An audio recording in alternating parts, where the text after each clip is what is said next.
Today's show brought to you live from Lounge Media Group Studios. It's Pedro and the Freight Hound with the Logistics Lounge. Just you wait, change is gonna come.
The views and opinions expressed on this show by its guests are not necessarily those of Lounge Media Group or the show host.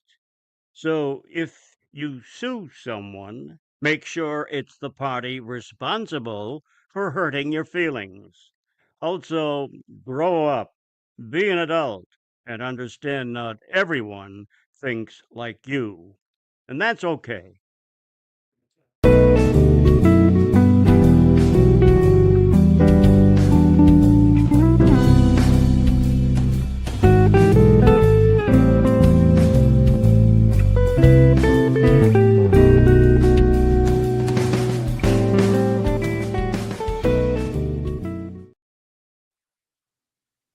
Hey, welcome everyone.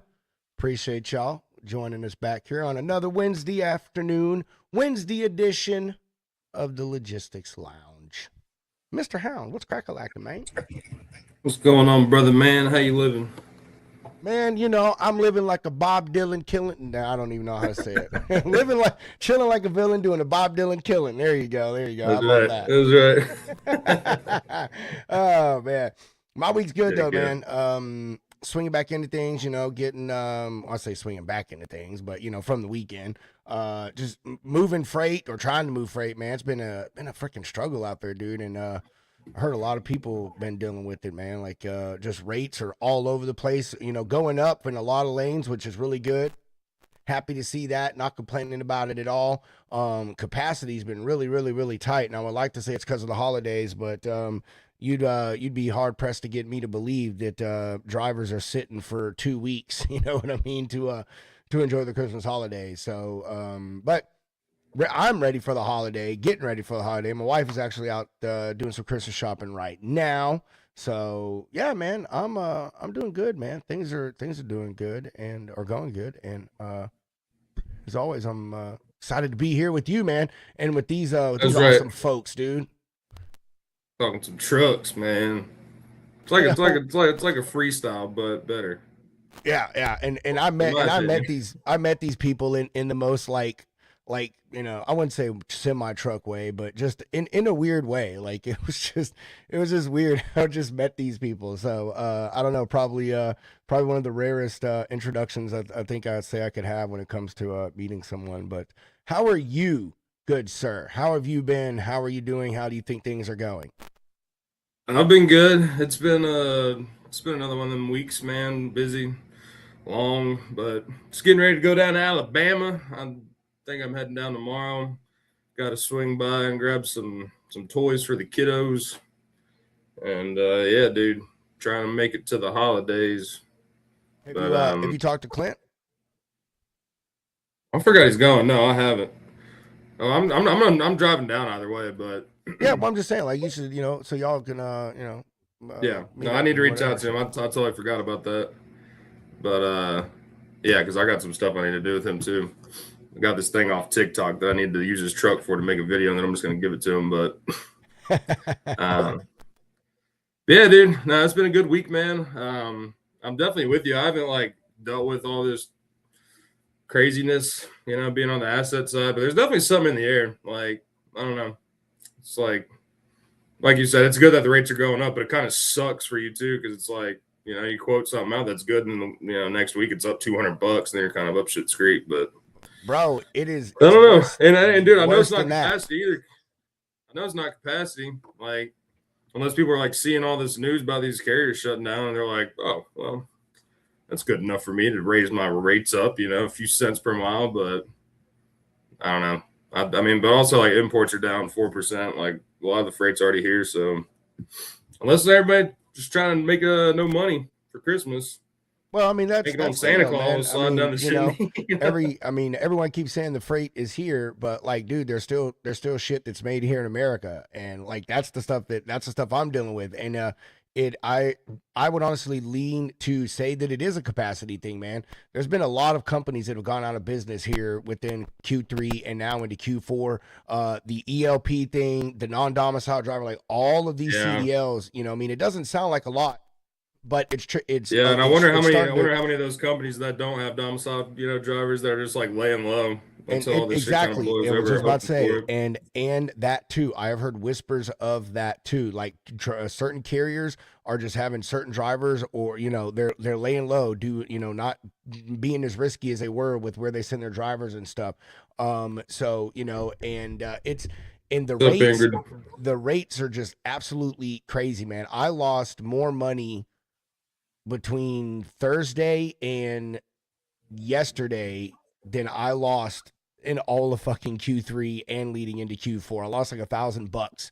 So, and because I don't lose Hey, money that's a like lot coming that, from you. You don't lose bro. money. That's what I'm saying. Like and it hurts me because that is my number one thing. Like I don't lose money. I don't. We I'm a don't good pay to rater. work, man. We don't pay Nah, to well, I work. mean, it's just I'm a good. I know how to rate stuff, and I know how to look at things and be like, okay, this load picks up in 3 days. I think this is what the rate is going to be in 3 days. I'm really good at it, man. I'm really good at it. But I don't dude, know. These are like I the got days where one it's like, lane. I got one go on. lane. The swing went dude, it went from I bid it and I put 1,400 into it.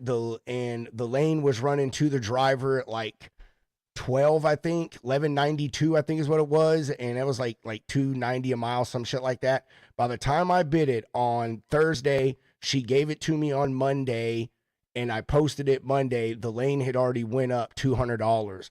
And then by the time I booked it, because it picked up on Wednesday or yesterday. By the time I booked it yesterday morning, the lane had went up another 200. I lost $400 fucking dollars on that load.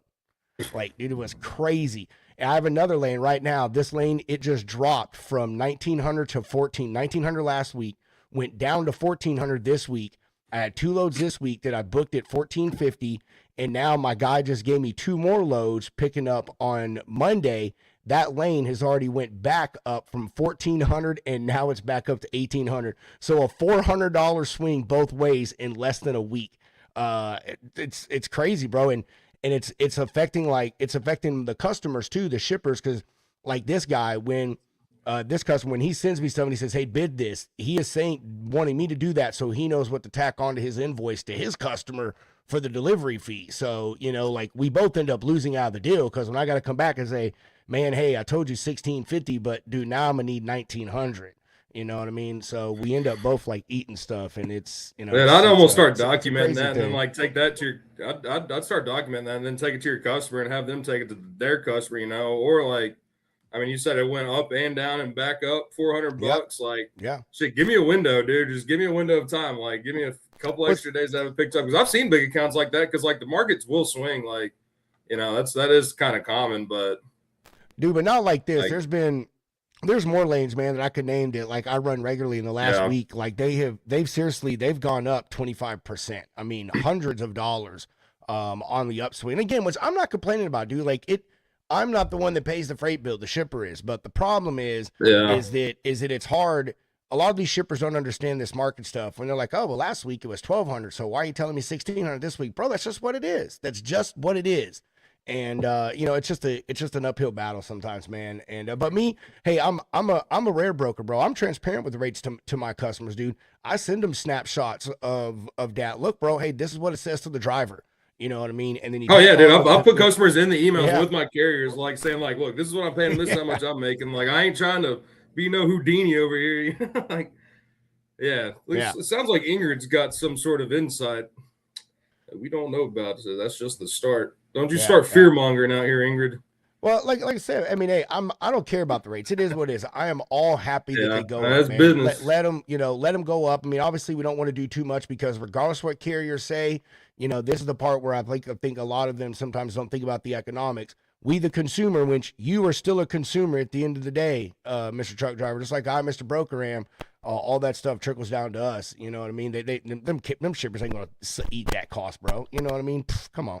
But anyway, there you go. No doom and gloom. Like I said, it's just really wonky right now, man. This has probably been the roughest last 2 weeks I've had all year long, bro. I mean, seriously, it's been absolutely crazy, man. If you do remember, I said how this was going to be. I know, Ingrid.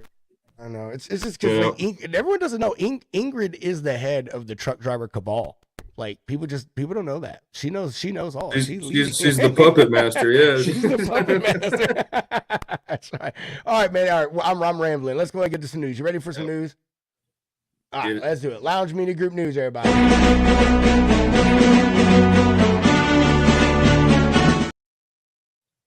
All right, we move from not so much doom and gloom, but to some positive stuff, I say right here. A panel of private sector advisors to the U.S. DOT is recommending that they coordinate 2 major infrastructure projects that could have significant implications for truck markets. First, a tunnel underneath the Hudson River connecting New Jersey and Manhattan, dedicated specifically for trucks. The truck tunnel would be the freight piece of a new transportation corridor, which Rubin, who is a person on this committee, recommended be dedicated as a 9/11 memorial project.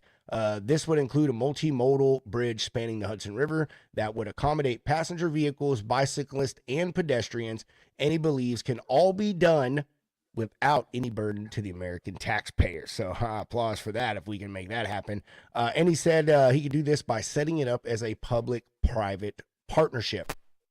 Rubin also contended that with an estimated 125,000 trucks coming into New York a day, he says he believes that this tunnel would provide relief that could relief to a choke point, major choke point in the Northeast, and would increase throughput for both cars and trucks, would help eliminate a lot of traffic delays and as well fuel waste.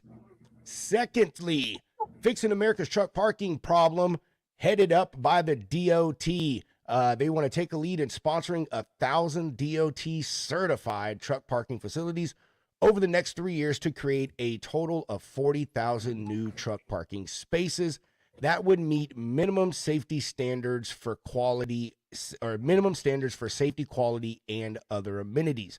Rubin, who is founder and CEO of Center Park, a New York City-based parking management company, said that we have hot mapped the country to identify areas where truck parking shortages are occurring and where we think these parking facilities could be well served and utilized.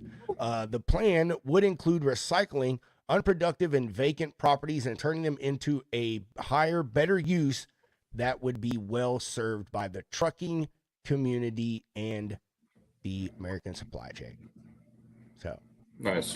love it. So they say they're going to build a bridge or a tunnel under the Hudson River for transportation, and they're saying that's what this bicycles guy, and cars. And also, are they still going to charge people to deliver in New York City, like or commute to work? Yeah, hey, I don't know. Hey, this Or is are they going to put a time limit on there? Only trucks in that tunnel for this certain amount of time. Well, yeah, supposedly, man. I mean, hey, these are all just recommendations. I mean, great idea. You know, if they can make it happen, would definitely ease up a lot of stuff. You know, most trucks travel over the GW, and can't remember the other one that's real heavy traveled up there. But anyway. I mean, it would be a good thing, you know, and especially they would make it specifically, you know, mainly for commercial vehicles, like during the day, and maybe let cars, you know, on like after 9 p.m. or some shit, you know what I mean? And even the pedestrian thing, I think it'd be great. Let the pedestrians on it whenever too. So that would be fantastic. And obviously, and then the DOT parking spots, are they giving out free inspections? Maybe that's one of the amenities, bro. Maybe that's one of the amenities. You know, you get a free non-punishable DOT inspection with every spot booked at the DOT certified parking spaces across America. Everybody coming to you soon, 2027. Yep, free parking with free tickets. Come on. Oh man, oh that's good stuff, bro. Well, either way, I think it's good. You know, it's good. Yeah. Good news. You know, we'll see what comes of it, but still good to see something positive like that. You know, this private committee recommended these things, and trying to address two important things. You know, so. Yep. Anyway, however, let's be honest before we get the guest on. This kind of is a little man. What's the word I'm looking for? That guy would really benefit from these truck parking things, you know, him being the owner of a parking management company. So I think it's a little ironic that, you know, that's the other thing that he came up with. He's like, by the way. Oh, man. You got anything you want to add to that, bro? Nah, that'll be interesting to keep up with. Yeah, we will. I will see, make sure I track some stuff down. So, all right. Ready to get to these guests? Let's do it. We've been making them wait. Right. Yep, we have kept them waiting. All right, Brad and Hollie with Trucking Awesome, everybody. Going down till the sun comes up.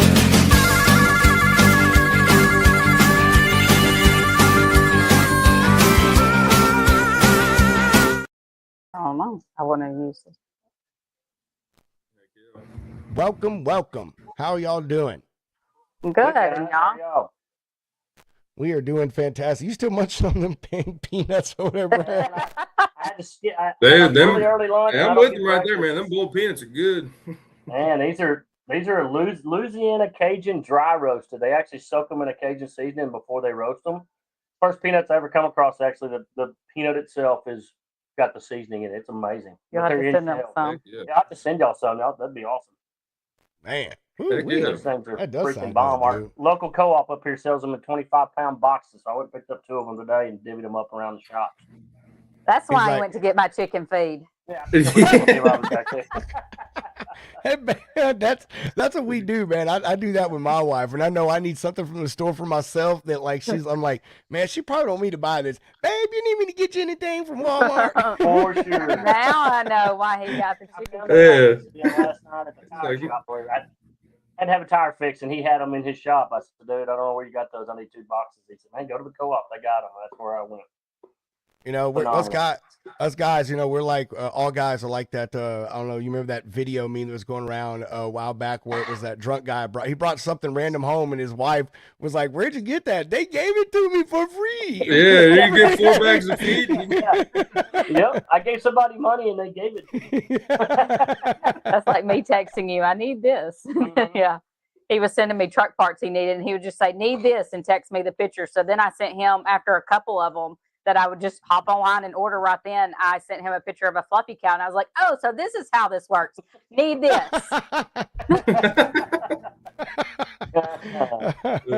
See, It Brad, still hasn't shown up in the mail yet, though. he's like, they're on back order, babe. They're on back order. Yeah. Supplies Born next year. Yeah. Oh man, that is so good. Oh, that's funny stuff. Well, anyway, how have y'all been since I saw y'all at Star Stripes and White Lines?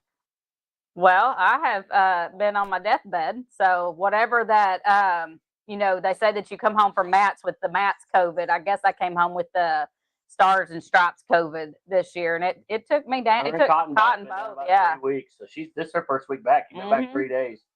So she's Dadgum. been out doing what she can from home to help them, you know, as she can, some of our PR stuff and online stuff. But yeah, we've been flying solo up here as far as office leadership for 3 weeks. So. Nobody's been keeping them in line. He's like, man, it has been the best 3 weeks of 2025. Yeah, mom's out, no rules. I spent 3 straight weeks in the fab shop, in the paint shop, and in the back there where I don't get to spend as much time as I like because I help her, you know, with plans and programs and the design work for all of our CNC automation machines. I have to handle all that. Well, when she's not here, when those aren't running, all we've got is assembly going on, and so I didn't have to be up here. It's been nice. I've had a lot of paint work done this week, last 2 weeks. So, luckily, I had enough up front for the team that builds everything and puts everything together. They had plenty to work on. I did run some. I mean, I ran some a couple weeks ago to give them. But with our production capabilities now, we can spend a week on this machine and run more kits than they can assemble in 3 weeks. Mm-hmm. We can run about 20, 25 interior kits for the front for the upholstery shop, and get them all on racks and get them ready to assemble. Then they've got about 3 weeks worth of work to just get them all on panel boards, get them assembled, get the accessories built, get them out the door. So, yeah, Holy automation has completely changed the whole anatomy of our company. We've spent the last 2.5 years automating all that, I guess. Mm-hmm. It's really nice in because the last 2 years, it's been a whole turnaround of what our capabilities are here. you can really spend a week focusing on that, and then that gives me about 2 weeks to, you know, do callbacks, work on social media, go to Cotton's programs, or it gives me more flexibility. And then travel too. You know, the truck show. Oh, the truck shows is when the truck show season starts, she's gone somewhere up to 6 weeks at a time. So we'll do a huge production run, get all the work orders that are on the books. Because right now we cut a 2-year backlog down to about 6-8 weeks is all our backlog is now. From by automation. We used to have we had about an 18-month waiting list 2 years ago, and we beat up that 2-year waiting list and keep current orders up to where our turnaround time's anywhere from 6 to 8 weeks on just about anything. It's really nuts. Minus if he has to come in and design something, or now if it's a full custom kit where a guy sends me all this custom work he's done on his interior, or we're doing custom paint on it, or I've got a hydro dip, or the more I have to touch it, it doesn't even fall into the production line. The custom kits have their own wait list. It's when we can get to it. But if it's something that I have on that machine, we just rock and roll it. Just glue it up and get it out. Bam, let's go. All right. It's pretty crazy.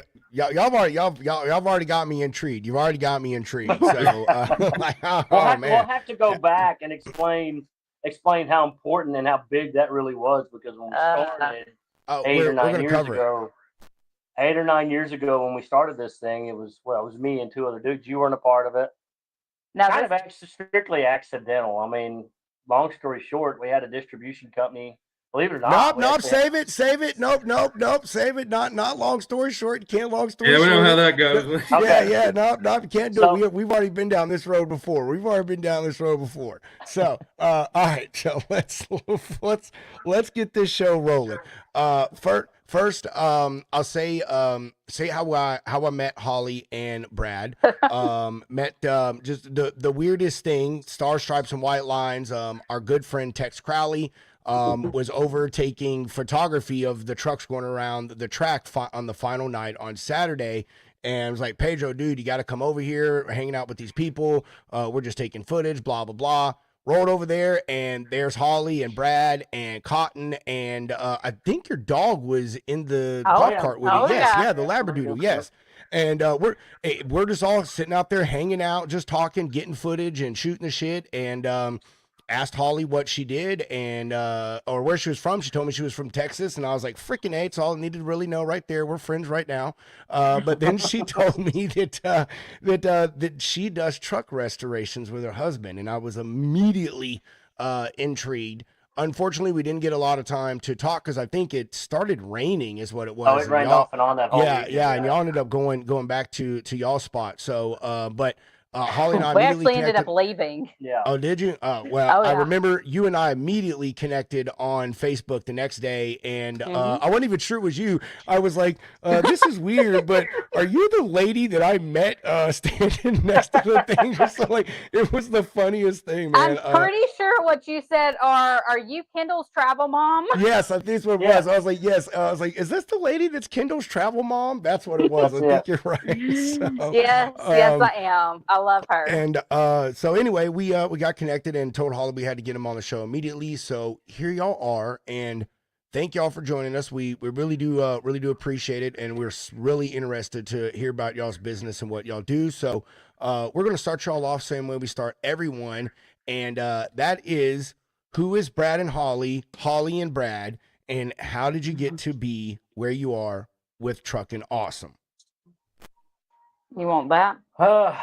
Man, I don't even know where to start. It'd been, I was going to say long story short, but I guess it'd be long story long because there's really no short version. It was basically accidental, to be honest. My brothers both.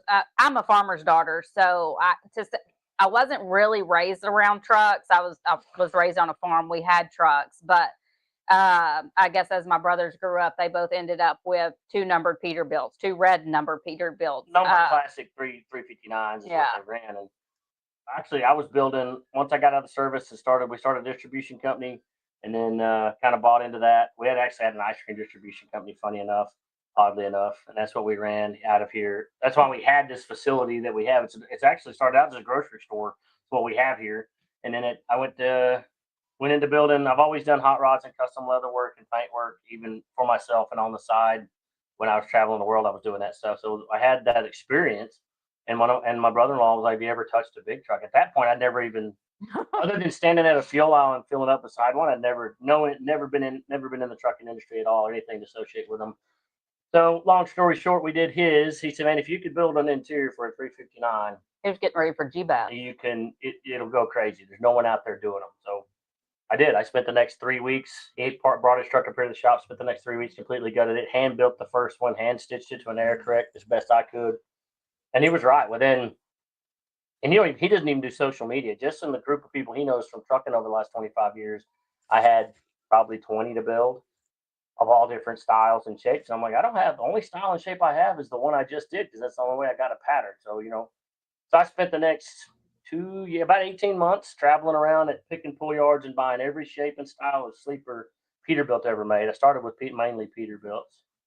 36s, 48 stand-ups, ultra cabs. I'd buy them out of scrap yards for peanuts just to be able to gut them. And half of them, when they realized what I was doing, they wouldn't even charge me. They'd let me gut the interior out of these old sleepers and bring them back here. And that's how we started with our patterns, and how we have the patterns we have today. Started by hand making, ripping interiors apart, and making accurate panel boards to be able to reproduce from. And they were 100%. We had every make and model of Peterbilt within about a year and a half on the shelf, so people could actually call. As far as I know, we were the first kind of production shop. That kind of what led us into a more kind of a production shop, where people would just pick up a phone call, tell us what make and model they had, what combination of sleeper they had. And if I didn't have it, they had a longer wait time, but I would go get that combo because obviously it was something I thought it's something we would need again for sure. So I would go find that combination, may it be flat top to stand up, whatever it may be. Gut it, create that pattern, put it on the shelf. I only had 4 people. It was me. I had 2 hands working for me, and my dad, who's always been a craftsman, and he kind of had his own business, so he decided to come to work for me. You know, and both my parents worked for us, and her mom did for a while. She's kind of retired now, but that's how we did the first 7 or 8 years. I mean, we grew with needing for people because our production needs went up, but everything was 100% hand stitched. So we had to pull the panel boards down, Mark trace all the panel everything. boards out. All the panel boards were hand cut. And then they had to go to the vinyl and foam side. Everything was hand glued. And then you had to literally take chalk pencils and mark, if it was a 359 Classic 2 interior, you'd have to mark 5-inch squares on every piece of that, of each interior kit, make sure they lined up. And then they went to the sewing. I call it the sewing island because at that time, I had 5 36-inch sewing machines facing on this huge center table that we have in here, and 5 people sewing. And they'd be sewing just whatever patterns that my drawers were drawing. Very extremely laborsome, extremely. I mean, we were lucky to get a complete interior out about every week and a half to 2 weeks, especially if it was, say, a full accessories kit. It'd take about 2 full weeks to make a single kit. And that's not including button tuck. Button tuck's a whole other game. Whole other gambit. But Like I said, we started with Peterbilt, and then we did the same process with Kenworth. And each time I would do that, it would take about a year to gather up that much. Either I'd go buy the cabs and sleepers, or they let me have the interiors out of it. Then we messed around and painted a truck for a guy about 2018 or so. And apparently there was a huge need for that. Didn't know anybody around here wasn't painting trucks. So then it snowballed into had to build more buildings, and I had to build more shops. So we started with makeshift stuff on the property. We only got about 4 acres here where this facility stands. I had the opportunity to buy 10 acres across the highway. So I have a 10-acre pick and pull yard. That's where all my cabs and sleepers and Connex is full of parts that Peterbilt Kenworth don't make anymore. But as I've gutted trucks, we keep them because we've got parts you can't even get. You know, headlight, interior bezels and rings and things you don't think about till you're trying to restore a truck, and they're just not out there. So I found that. So I've got a huge, my own stock of parts really that have accumulated from just tearing trucks apart, putting them back together. And it's kind of grown into a full frame off restoration shop from now. We went during COVID, had the opportunity during COVID because we were so rural. We didn't have to shut down. We didn't have the mask mandates. We could, and being in Texas, we could do what we want. They left us alone. So we didn't really shut down, but business slowed, you know, because that was a real feel for time for the market. So people were really holding on to their money. So we didn't have a lot of trucks to build. So we took the opportunity, and Texas SBDC did a great job with us and helped us get the funding. We actually ended up spending a little over $1 million in financiable building expansion and built 2 new facilities, a 60-foot downdraft paint booth, to be able to do them right. We were building trucks at that point, but we weren't able to do them on a kind of a production level. We were just kind of all on top of ourselves. So that gave us to where we can work on about 6 trucks at a time in different rotations. Now we do insurance work. So we don't really do any restorations local. The only business we do local is insurance jobs. They'll wreck a hood or bust a hood. People around here just don't spend that kind of money on their trucks. All of our restorations come from all over the country. Like we've got a family coming that'll be here in the morning. They're from Sheridan, Wyoming, driving the truck in. It'll be with us for 6 or 8 months. Every truck here is from the East Coast. We have the 2 from Oklahoma. That's pretty close. The closest is Oklahoma City, about 4 hours, but the other 2 are both Georgia, North Carolina, another North Carolina. I'm talking about the cab over. And one coming in from New York. The cab over's coming from New York. So our restoration side's kind of become its own beast. Still under the same heading, but you really don't really blend the 2 much. We do build custom interiors for every truck we build, but the production shop up front is what's been such a expansion hassle, I guess you could say. I had to have a stitcher. I got with a company, and they hand built the custom stitcher I have now that will actually do a full 60 by 120 surface sew pattern at one time. If I can draw it in my CAD program and convert it to my stitch program, it'll stitch it. So now it's completely changed the anatomy. But that took another 2 years from start to finish, that machine hitting the ground, because then I had to take 100% of what was essential hard patterns that we were hand cutting, and I had to physically draw measure and draw them in a CAD program and turn them into a readable format that we bought a router table. So now I had to draw them all into my panel board. We have every make and model of Peterbilt from 63 to current, including new 589s, drawn and nested in a CNC program now. But that was a 2-year process of just transferring board patterns to be able to run on a CNC machine. Because everything had to be hand measured, hand inputted from headliners. I mean, everything. Literally, if you could think of any piece that's in the interior of a truck that we produce, all that had to be drawn by hand, inputted into a system, and then converted to a carve pattern where a router will run it. Now I've got those bunched up by full interior kits. It's been a painstakingly slow process. We're just now reaping the benefits and capabilities now, and that was March of 23. Well, I've had the router table since 2018. Yeah. It took us that long. We were cutting panel boards longer than we've been able to CNC stitch. We converted to automation cutting in 2020. Took about 2 years to do that, and then we were able to start that. That changed the anatomy of how many we went from being able to build one full interior in a couple of weeks to now being able to build, at that time, about an interior and a half a week, because we took the painstaking 2.5 days per interior to cut out by hand was replaced by automation routing. So that took that up. And then the next step was, is there a stitching machine out there that can do what I want to, all these chalk mark things that we're having to do by hand? It's hours and hours and hours of labor to line all that out by hand. And we were lucky enough that we found a yacht company, I believe it was, that had the other one of these machines that even exists. A yacht company in Tennessee had it. They were gracious enough to send me videos of it, how it operated. Did it have the capabilities? Did I think it would do what I could do? Which it did. So, but it took them 16 months. It took them from the time I got all my parameters to the manufacturer of this machine in Europe. Took them 16 months to finally get it built and get it to me. It took another 6 weeks to get it fully assembled, programs installed, and then learning that software, and then learning how to make those softwares talk to what I could draw. Then I started the process of converting our stitch patterns to automation, and that was another 1.5 years to where we're at. We've been running full assembly on that machine for about 8 months now. But in that time frame, by the time I launched that machine, we had an 18-month backlog, and we're still taking weekly orders. Like I say, in 9 months, we've ate up a 2-year backlog, and now our wait time is 6 weeks or less on just about anything. And I can't even walk a straight line or stitch on a button, but he has me running that machine. She can run the machine now, and I've trained one other to do it, just because it is so. I'm not really going to say it's finicky, but the attention to detail is very important. Her name is Bertha, and she knows when Brad leaves the facility. But she's massive. She is. You have to talk very sweet to her. I'm the only one that can load a pattern in it, walk away, go design work, leave the building, go out back, and come back, and she will finish the pattern on her own, and no problem. She can't look away. She knows when Brad leaves. She's very picky. She's a big girl. So three immediate things come to mind. First one is for you, Hollie. Go have that man checked for ADHD. Get him medicated. Oh, yeah.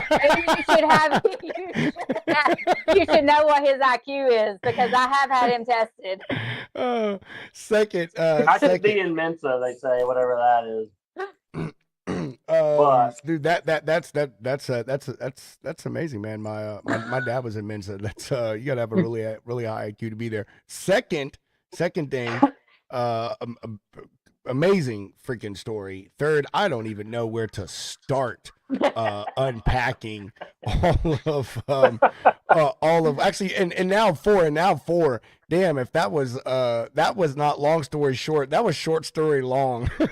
as I don't know who said it to the other day. They were like, all right, man, so long story long. Like there's not a good way to say that. That's really knocking out we miss the whole hardships that we've dealt with over the last 5 years with this company, which we don't hit the low spot. That was just a lot of the highs and the just time troubles is all we. I tell everybody, because we had another business at the time. I had a full spa. This is my third trade. I think I was a court reporter for about 10 years, and he did leather work, and then I was an esthetician. So And then we cut the esthetician stuff back to about 2 days a week so I could be home with Cotton. And I tell everybody that he put in the blood and sweat and I put in the tears, because in the midst of all of that, I'm having my first baby. We're raising other boys. So we raised 4 kids in all So this. yeah, And three of them that's are pretty much grown. Cotton's the last one in the house, so he's getting raised by grandparents pretty much, because we were made grandparents 3 years ago. 'Cause my oldest son is 23. My grandbaby's 3. So 3 years ago, so Cotton became an uncle at the age of 4 and all that whole deal. there was lots of tears shed. There still is. Yeah. So, honestly, my first real question is, y'all, you were just talking about the other careers that y'all had, and specifically during the time that y'all started this, you had at the ice cream distribution, and as soon as you said that, bro, the song by Master P, Ice Cream Man, popped into my head, and I don't even know why.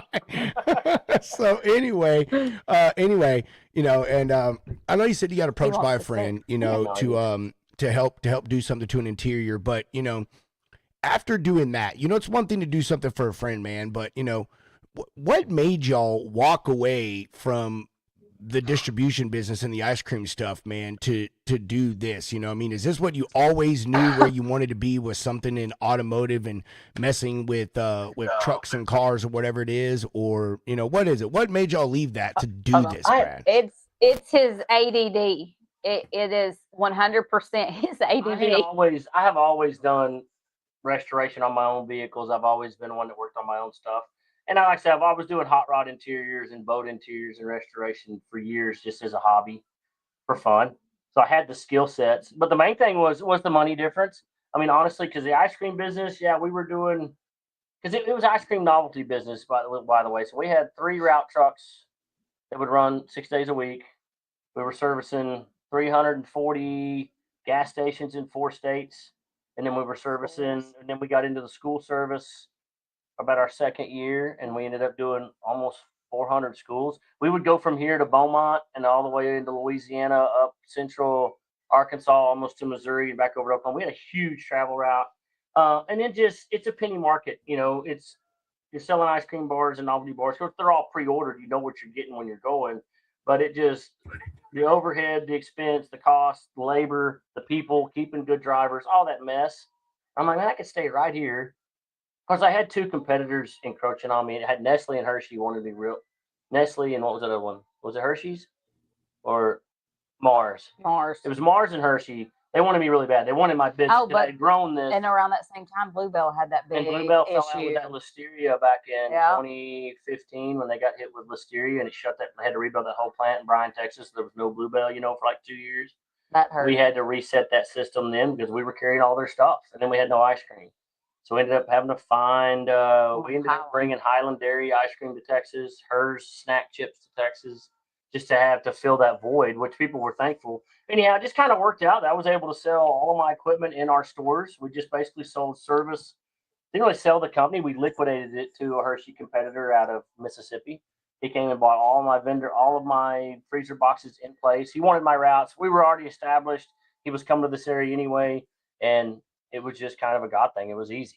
We're like, this is our way out. He bought my huge walk-in freezer, sent a crew in, disassembled it, bought us out, lock, stock, and barrel, trucks, trailers, all of it. He wanted all of it. So that was and we were ready to do a change. We had backup orders for interiors already. The front half of our distribution center was already an upholstery shop because of the business, the need for the truck deal. And then building trucks is just, like she says, ADHD. I like finding new projects. If it's something new that I've never done, I obsess over it until I can master it. Literally, I've worked here 80 hours straight before. That's why I love doing the full custom interiors, when people can dream up crazy stuff that I know I'd probably be the only one that could do it. But it always shuts down production because I end up taking over the whole place to do it. But I don't know. I have an addiction to that. That's kind of my addiction, is just being able to do things people can dream up, and it's exciting. It keeps me interested. Did you see the Canadian Tuxedo at Matt's? No, I don't think so. I mean, maybe. I don't know. Matt's is like a blur to me at this point, to be honest with you. It's in the trucks. Trucks lighting. the lighting booth. But he did that, and it is a complete one-off. Do some research on it. Look at these seats that he did. They look like a denim jacket. The seats are full 3D denim jacket built in. I mean, snap buttons, collars, everything. It was really cool. But he did shut my production. I just went home for 2 weeks because I would ask to help, and then he would get mad at me for just asking to help, and it was in his head 100%, and there was nothing anyone could do, and he just stayed mad. But he didn't want you to help, but he didn't want you to go home either. It was real strange. Yeah, it's very aggravating. But and then the restoration part of the trucks, it was the same thing. Just people were hitting us up with the necessity, and it helped push our interior business, honestly, because we were very rarely do you get to go to one shop and get all your paint work. We don't do heavy mechanic work. We prefer to have all your mechanics done before you get here. So if you're going to do a rebuild or platinum, whatever you need done, we want you mechanically sound getting here, and then we'll blow it apart as deep as you want to go. I mean, we've got in-house blasting now. We do all of our in-house coatings. So we stretch. We don't fabricate. Well, I say that we hand fabricate a lot of stuff that we need, but I have a local fab shop that I've gotten with it. So when we need brakes and shears, I go there and they make the dies. They do a lot of that for me. Everything else here is hand fabricated if we need it. I have a sleeve company out of Louisiana that started making our full frame rails. So that's pretty. I say it's local. It's pretty local. I can get in and out of there, and I can get there in 7 hours. They can have my frame rails from the day I order. They're ready to pick up within 72 hours. That's just nice. So it makes our turnaround time back. But back there, your turnaround time when you're building a truck from the frame up, there's not a turnaround time. I mean, you're going to do a frame off restoration. You're looking at a year. I mean, in any shop that does them on a regular basis, that's just what it takes to do them right. Parts distribution is terrible. Getting the right parts, because where we're geographically located, is a nightmare, honestly. We'll wait 3 weeks on something that you give them a part number and everything, and it shows up. You waited 3 weeks. You're ready to finish up something that's still the wrong part, where you're waiting 3 weeks again. They're gonna have them figured. It's just that slows us down a lot. It's like in Brother Where Art Thou? You're in a geographical oddity, 2 weeks from everywhere. That's absolutely, absolutely. So, all right, man. You've mentioned a lot about Peterbilt's, man. And we'll get into some of that. But what all brands trucks do you work with? I mean, do you guys primarily Peterbilt? Is that what you love the most, or will y'all take on anything? We take them all on. We'll do them all, and we're having to get more into Kenworth right now because it's weird. For some reason, Cotton has fell in love with Kenworth. He did a full flip. Not say flip, but it's always Peterbilt's. Our trucks that we own here are Peterbilt's. And he's this summer he is Kenworth kid now. So, which is funny, the 4 trucks are getting ready to be finished out of our shop in the back are all Kenworths. We've built more Kenworths this year than I have ever. But we'll work on anything. We've got a Max sitting out there. We've got a Superliner out here that the guy dropped off. We're gonna do a full interior on it. But we'll work on anything. Now, as far as our mass production interiors, we're only as good as what I have patterns for. So Kenworth and Peterbilt is what we have the main call for. I do tell people, like our 362s and 352 cab overs, I don't have the patterns for those. I didn't. I do now. Now we can build both models of those, all 3 models they offered. But we offer discounts to customers if they've got a 352 or 362 or a truck I don't have. I'm like, hey man, I will pack up shipping boxes. I will pay for shipping. I'll send the boxes to you. I'll give you a discount off your interior, and I'll pay freight to get the old one here. Because now that we're automation, I only need it one time. Once I spend a week and draw that in on my CAD, once we can run his, he gets the first of that model, but then I can run 1 million of them. The only difference is what stitching you want on it. Well, that's not a problem at all. The panel boards don't change. What you have stitched on it, you can dream up. The sky's the limit. If I can draw it in there, this machine will put it on your panels, which makes it you can make it completely unique. But we're trying to grow into the Freightliner market. Yeah, we have. There's people tell us there's a need, so we'll change gears. Like we pushed into the Mac market this year. We spent a lot of time up in the Northeast at those truck shows this summer. It did well. We actually got a lot of Peterbilt business and stuff out of it because that's a given. But we offer our model Macs and some of the classic Mac stuff because people were. This year will be better because we'll actually have Mac interiors to show there at the show. So this year I kind of went to Madison and Wisconsin, and then they invited us over to Pennsylvania to the show there in Macungie, and I came home with 2 or 3 different Mac interiors people for brought 'em us to the that show, people were and those just so great excited, models. but couldn't really make a sale because we didn't have the Mac interiors to showcase. But it definitely helped get our name out there in the Mac industry. So, But we'll work on Freightliner, whoever, if they've got any, if their interiors, it don't have to be in decent. It's got to be decent enough shape that I can get the outside perimeter shape of what it's supposed to look like and where the break points are going to be. But it can be roached. It can be. I mean, if I can usually figure out what it should look like. But if I don't have the pattern, if I can get them to ship it to me, we can make it, and then we can offer. That's just another model that we'll have in our repertoire to offer moving forward. we have a the K100. Yeah, it's a cab over. Yeah, that somebody has sent us. So we'll get on Just that got it a pretty few weeks soon. ago, so I'll be able to draw it up. We'll finally be able to offer the K100 cab overs. Did an international 9900. Trucks that come in here, I try to work deals on with guys if the truck's coming in here for paint work or some type of insurance work or whatever. I get them to, hey, if you leave it with me an extra week, I'll give you a great deal on interior. May even give it to you free because I don't have this model. So I'll gut their truck, design it, run it through the production shop, and they'll leave here with whatever they needed fixed plus a new interior. But now I have that pattern for that model forever.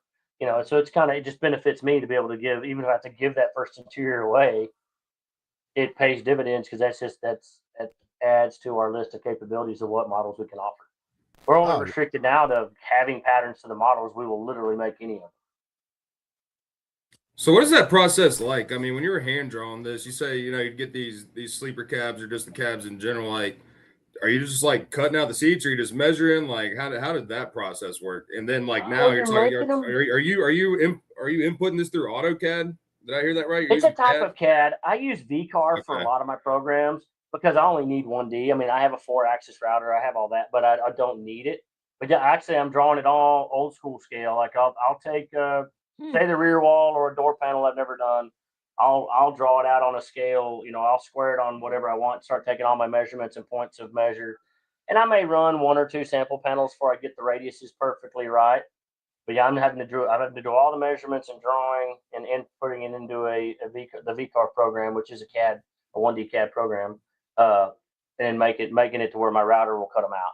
Like I said, but I had to do that for every panel. So it takes, for instance, like a 63 stand-up Ultra Cab, Peterbilt 63 with Ultra Cab stand-up sleeper. I think it takes 5 full panel boards. So we had to have our panel boards custom made too, because most of these panels in trucks, the reason the average upholsterer can't build these interiors, they can't get panel boards big enough. So I had to find a manufacturer that actually manufactures. We have to buy, what is it, maximum, I don't know, 1,000 of these at a time.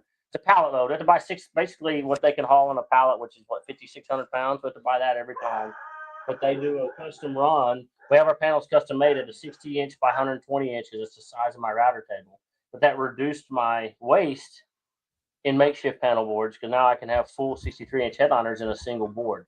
Scored, cut, all the light holes cut out of it, everything, so we can literally run it. I think it takes 7 full panel boards to make that truck interior on our router table. So he'll run that, and he can run that in about an hour and a half now, a full interior kit, and then it moves on to the assembly side. And then it takes longer to glue our vinyl and foam together than it does to run our panel boards. But yeah, that's the painstaking part that only I can do. It's all done.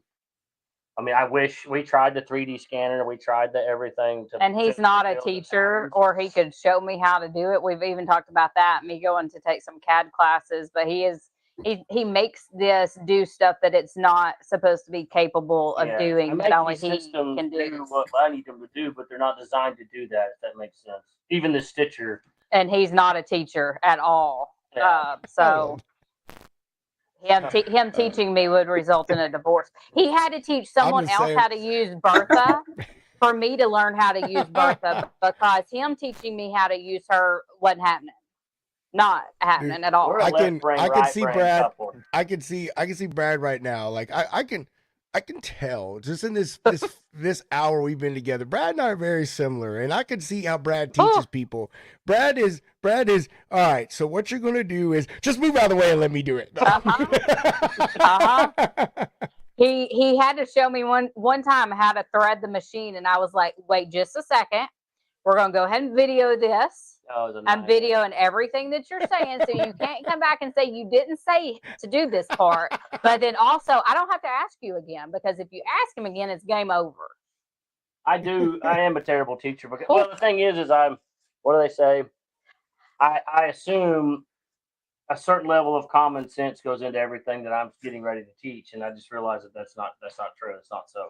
I have a If lot of common was sense. true, it would be more common and more people would have it. So I have to really dumb things down at a level that I'm terrible at dumbing it down. Not because the people are dumb, but there's just things that I would just assume that His brain does not work like a normal human being. My wife says the same thing to me, Brad. She says, babe, she said, your problem is that you assume that everyone has the level of competence in this particular task that you do, or Right. knows the other parts of this that you do. And that's just not the way it is. And my answer was always like, well, I can't help that everybody else is stupid. No. Don't start saying that. I have gone down that road a few times, mainly in the back, not with her up front, but I will leave a conversation real fast with him. yeah. Like, I love can that. leave in this conversation. Oh, I this can tell is when I've good, crossed man. the line, and I've got our general manager who's not here today, but his name's Todd. And Well, he went to get cotton. and he's picking up cotton for us. Anyhow, he is our buffer. He understands. He's a perfect fit for us because he helps explain what I don't get about her when she's on a rant today, and I'm like, I don't understand what the heck's going on. And he's the same way when I misspeak and she walks away from a conversation. I'm like, I don't even know what just happened. Well, you got to be. Yeah, I don't know. He's not the foo-foo, lovey, oh, babe, you're doing a good job. That is definitely not I'm our not great relationship. at boys either, so I'm terrible at that. That's for sure. But I will look him in the eyes now, and I'm like, I'm leaving the conversation. Yeah. So here we are. We're talking a lot about interiors and stuff, man. But what and you've mentioned some insurance work, but for purposes of the show and the restoration thing, what all do you guys get into? I think you mentioned you really don't dig much into the mechanical stuff, but what all do you guys get into? And can you tell us, a little bit about those processes, man? How hard it is to like source some of these parts, some struggles that y'all deal with certain trucks, maybe, just let us know about the other parts of this besides the interior part of it. The frame off restorations is it's like I say, it's a beast in all its own, and it's the biggest struggle of the company. It's something that brings bigger dividends, but by the time you get to that point, you feel like it's just, gosh, we didn't make nothing on this truck. It will wear you out. It takes a lot. It's very expensive to build, but we'll do a full frame off. Like I say, we do. I've got a double frame rail restoration that we're right in the middle of right now. A heavy haul 4-axle out of where's that? Iowa? Is that Iowa? Butler. Triple axle we just started. But we'll take them all the way down the frame. We'll pull the motors, we'll custom paint the motors, transmissions. Like I said, we want if the motor needs work or needs to be a rebuild, or your rear ends need to be rebuilt, we'll put planetaries in, we'll buy new gear assemblies. We can do all that here too, but we need all the driveline basically new. So when we blow it apart and do all this painting and this customization to it, we're not putting lipstick on a pig, basically. And there's a lot of our paint shop, a lot of our paint builds right now aren't even having the motors done. They're just they're working class show trucks is what I call them. Motor looks decent. They don't want us to mess with the motor, so we'll pull the cab sleepers. We'll blast the frames if they need to be blasted. A lot of them are a little newer right now. Believe it or not, they've been some of the newest trucks we've done in a long time, so they didn't have to be blasted. So they were hand prepped, but full 60-foot downdraft paint booth, so we can prime them, paint them, pull them back together.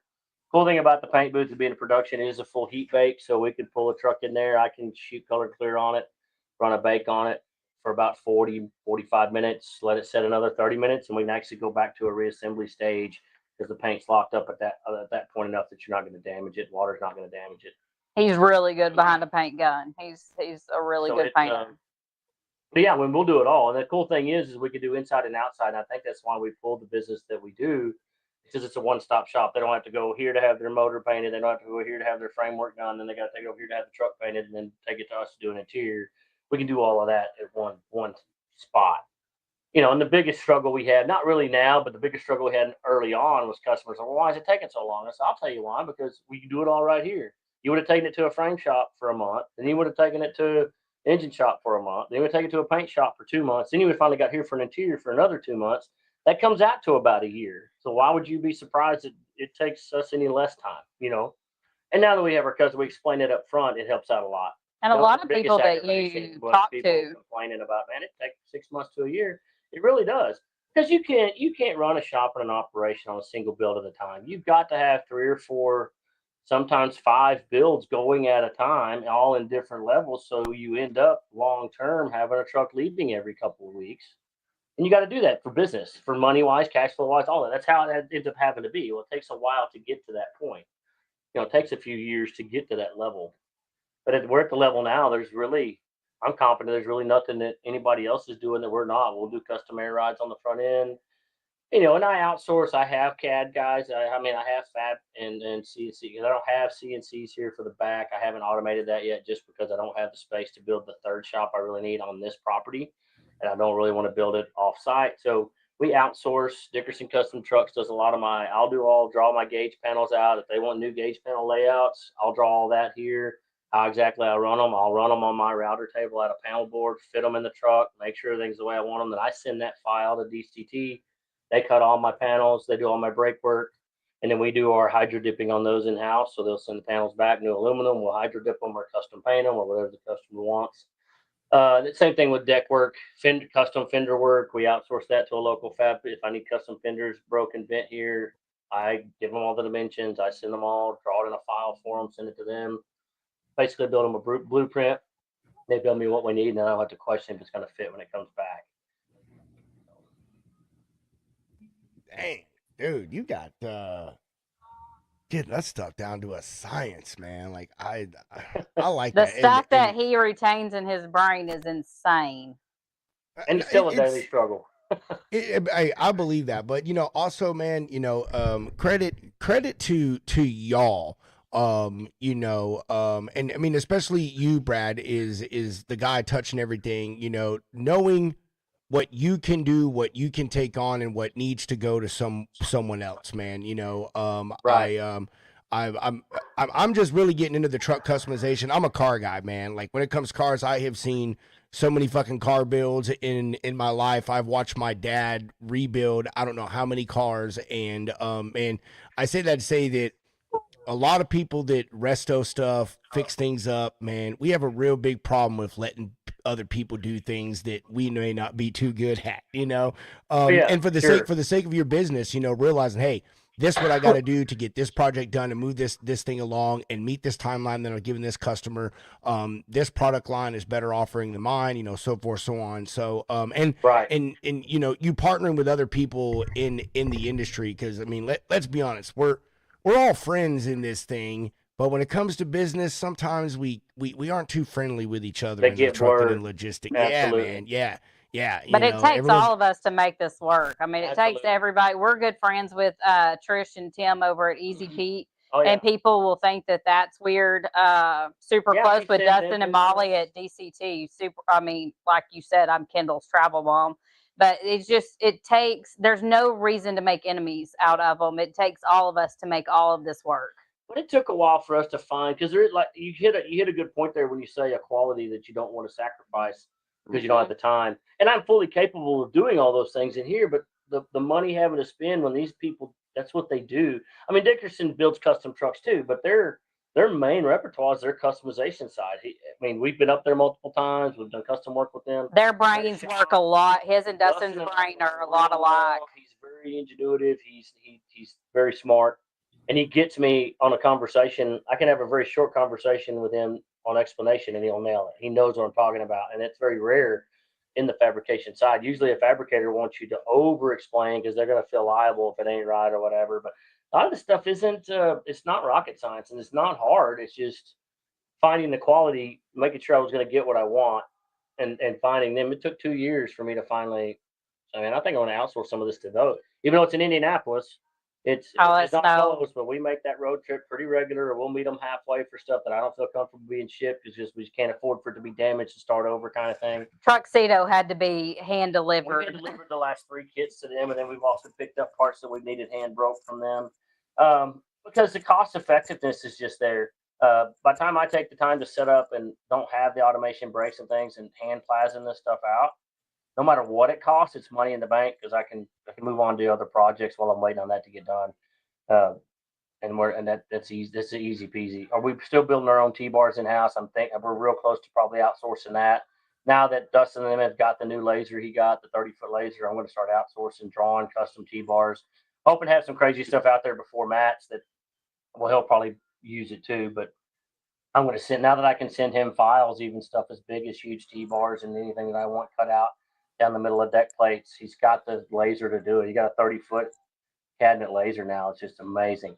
That just changed. I mean, we can take 110-inch day cab truck and I can do a single deck plate on that run with custom stuff in it. That's crazy. That's not. That changes a lot. I think it was you did that one. Yeah. Horseshoe air boxes and stuff. Just if I could dream it up, but I can outsource it to him much quicker. It's off my plate, send him the file. I know it's going to come in exactly because he literally can take my DXF file, throw it in his machine. It's going to cut it exactly how I cut it out of the demo board here. So I'll run it out of panel board, make a cardboard version of it so I know it's perfect, and then send him that file. He can load it, and I know what I'm getting back is exactly what I need. And it's off my plate until he shows up. Then we can do our paint work. Yeah, man. It can be difficult to find people you jive with in any business when it comes to outsourcing your stuff. And as you talk, Brad, I don't know why, but I'm playing like conversations of you in my head, and like I could just see Brad. He's like, "Yeah, I jive with this guy," and to Brad that means, "All right, hey man, take this thing, make it look like this thing, touch this other thing, make it circled, squared, and paint it blue. Got you, dude." And then you get it 3 weeks. That's exactly what I was talking about.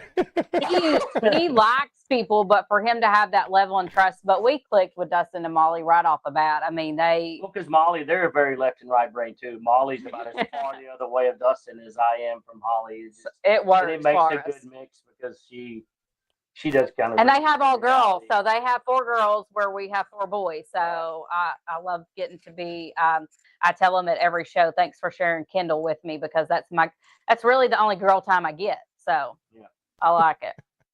Well, I totally get it. Hunter and I are left brain, right brain too, and we're the same way. Like we talk in every shorthand. It's literally like that. It's like he's like, "All right, Pedro, make this, take this, do that." And I'm like, "Yeah, Hunter, take this, make this, do that." And he's like, "Oh, that's exactly what I was talking about." So it's hard to find someone that gets exactly what you're talking about, man. So that's good. And our hiring, talking about people though, our hiring pool has been a nightmare. I mean, because where we're at and we're so geographically, yes, it's all. We've been through. We got audited by the Department of Labor about 4 years back. Damn. And at that point, we'd already been through. We had gone 80-something people had already come and gone. Dang. We were already at our 5-year mark at that point. We're well over into the hundreds now. Just it's bad. What I tell people when they start here, I said, dude, if you don't like your first day and the first truck that I task you to work on, you're not going to like your 100th day or your 10,000th day because all they do is change color back here. The work we do, and except for the customization part, the basic disassemble, reassemble of a Peterbilt or Kenworth don't differ that much. So if you can't jive with what we do on your first day, why waste anybody's time? I'm not telling them they have a 45-day grace period to even talk about if it can be permanent. Most of them don't even last that long. I tell them 60. It's more 60 to 90. And like I say, they're usually in and out by then. We start at 5 a.m. We're out of here at 3 p.m. Monday through Thursday, and then they come in from 5 a.m. to 9 p.m. on Fridays. So you get almost 3-day weekend with us because our 40 hours are in by 9 a.m. on Friday morning. And they only come in on Friday morning to make sure workspaces are cleaned up, prep for the next week, move trucks around if they need to, so they can come in at 5 a.m. Monday morning and get back after it. So, I mean, it's not a bad gig, but it's not for everybody. No. Man, I wish I lived closer because I got an 18-year-old that, dude, your place is his dream job. Send him down. He would lose his ever fucking mind, man. I'm telling you, he wouldn't know what to do with himself. That kid, he loves anything with the wrench. Anytime he gets to touch something with an engine, man, he is definitely in his happy place. And yeah, that's awesome. His first vehicle, he wants a diesel truck, and I'm like, yeah, dude, great, get something I know absolutely nothing about. That's nothing about, move. Right? Yeah. See, I'm just diesel trucks and everything here. I'm working on an excursion now that should be out tomorrow. It's going to be my personal truck, but I got our 16. Yes. Our 16-year-old. Our 16-year-old is he's opposite of me. He's like, man, can you get me this like a It wants Honda like a Civic or something? tiny It's car a that Honda sounds like a Civic or something bumblebee. that he can work on and play with because they're cheap. And I'm like, now you want something I know nothing about. He's driving. We do have a Tesla because the kids go, their school's not close. And so that is what he's been driving around in. So they do go to a private school, and we were burning 120 miles a day by the time we get them to school in the mornings, pick them up in the afternoons. That's with no other. So we were saving miles off one of our. We bought a Tesla almost a year ago. And I like And it because the safety ratings on it with him being 16 and a boy. I'm sorry. I know I'm the only woman in this, but y'all's brains do not develop very fast. No. And y'all are real stupid. Sometimes y'all make some terrible life decisions. So I like the one of the main things on the Tesla when we bought it was the safety, because I knew that he would be driving it. He would be driving Cotton around too. He could program it around where speed parameters. I mean, he can go up to 5 miles over the speed limit, and that's it, kind of thing. So it works out. But the safety on them, the airbags and I guess. It didn't help. Our 23-year-old son. Oh my gosh! By the time he was 21, it totaled 3 vehicles. Yeah, so, I mean, he's a little skeptical on trusted boys to drive younger. He was the reason that we, his freshman year in high school, at the end of, because Brad had pretty much left it up to me whether we were going to have our own kid, and his freshman year of high school, I was like, I am done. We are not having a kid. You need to get your kids raised, and you need to get them out of our house. I do not want any. I've scheduled my tubes to be tied. You need to get these kids grown. Like, they need to be done. And then one date night and a bottle of wine later, and at that point, we tried 2 years to get pregnant, and she books a date. The week she books a date to finally have her tubes done, and we were done. We were just going to enjoy the 3 we got, be done with it, move on. She books the date, and she goes in for like the pre-deal, and they're like, well, you can't have that done because you're pregnant. We're like, what? 2 years, and all of a sudden, so Cotton was a great surprise. Oh my God! Give it up trying. And we're ready to just be done with it, and then we got him. So he's a mess. I do want to say that it was good having you guys on, but now that we know that you're Tesla owners, we have got to officially end the show. We appreciate everyone for watching this special. I tell that all the time. I said, you would not believe that suckers. Y'all are a walking contradiction, is what y'all are. Absolutely. Yeah, that's what Rico says too. It was a necessity. It's a tool. It is. Well, everything I buy is a tool, but I told her, I said, at the time she had a Denali diesel Yukon, and I'm like, you're putting 10,000 miles on this vehicle every 8 to 10 weeks, almost taking kids to school. I said, this is crazy. So I got to doing research. I'm like, that's the way to go. We bought it for a tool. It's literally just a commuter car to take kids to school and back. I mean, everything else we got. You can redeem yourself, Brad. You can redeem yourself if you make us one promise right now, live, to all the people that are watching this. Once you're done with that Tesla, you drop a diesel engine in it, blown out, like, I'd be so sick, dude. I wasn't gonna do it, but I wasn't gonna do a diesel engine. But I don't know if you've looked into it, but I am. There's a guy in Utah because we got the 4-wheel drive version. It's all-wheel drive all the time. There's a dude that has the lift kit for 36s on this thing, and he's rock crawling with them because they are zero. They're each wheel has its own electric motor, and they're supposed to be brilliant in the mud. So when we are done with this thing, I want to lift it, put some super swampers under it, but they're heavy as heck. They weigh like 8,000 pounds. This little car is it weighed 500 pounds less than her Yukon on paper. It's dumb how heavy the thing is. But apparently we drove it to Matt's last year. Ridiculously stupid. So I intend to. It is not my most favorite vehicle. It is ugly as sin. It's not comfortable, but we got it for what we do. It's a money saver and a mile saver off of our vehicle. It's really fast. That's why you do have to have a limit on it. You know what I hear right now, Hunter? You know what I hear right now? Is I hear some diesel-blooded Americans repenting for their sin and justifying. I told him, I was like, this is so embarrassing. I cannot drive this. People are going to give us crap. Pulling up to the business with a Tesla parked out front. That's fine. We've got our 2 dually shop trucks that we keep set up, and like I say, we parked built a garage for the Tesla. We parked. You just need a bumper sticker on the back that says "My other car's a Peterbilt." Yeah, there you go. And then we got this the excursion will be out tomorrow. I hope. We just got through because I found a really really sweet excursion. Bought it from the original owners with 150,000 original miles on it, 6.0. So we just got through completely bulletproofing it. 7-inch lift. It's got Mickey Thompson. It's a beautiful truck. So I'll be in it. Hopefully, Dude, start tomorrow. excursions do not get the love that they deserve, bro. And Like I'm telling you, dude, they are. Bring them back. I am not a diesel guy, but I would take an excursion in either the diesel they came in or that V10 Triton, bro. Like those are some. And it's a beautiful. These people, when they're 80s, they ordered it brand new in 05. Got it from the original owner. The inside, I don't even think butts have even set in the back seats. It is flawless. I looked for one for 2 years. I've been trying to find one, and I found the unicorn. This thing is beautiful. He's going to have to make it last. Cotton says it's going to be his. So Cotton says all of them are going to be his. All right. So, question: Are you an audio guy, Brad? Yes, absolutely. We do all our in-house audio stuff too. Yeah. So that means you're going to have some audio in that excursion because, dude, that thing is a boombox. SUVs are the greatest vehicles to put sound systems in, bro, because they're nothing but air. Oh my god, man! Hey, dude, we need that excursion up next to that Suburban that the Rowans had. Oh, that thing was full. I can't go too crazy with it because we got a big family, and I can't have speaker boxes like most people put in there because we use it. It's a tool. It'll be full with Peterbilt parts. Bro, man, we could put two, man, telling you, man, we could, see, that's the thing about car audio is everybody thinks more is best, and it's not. I've got 110 in my trunk that if I let you hear it, everyone swears I've got dual 12s, and all I've got is a 10 with 1,200 watts.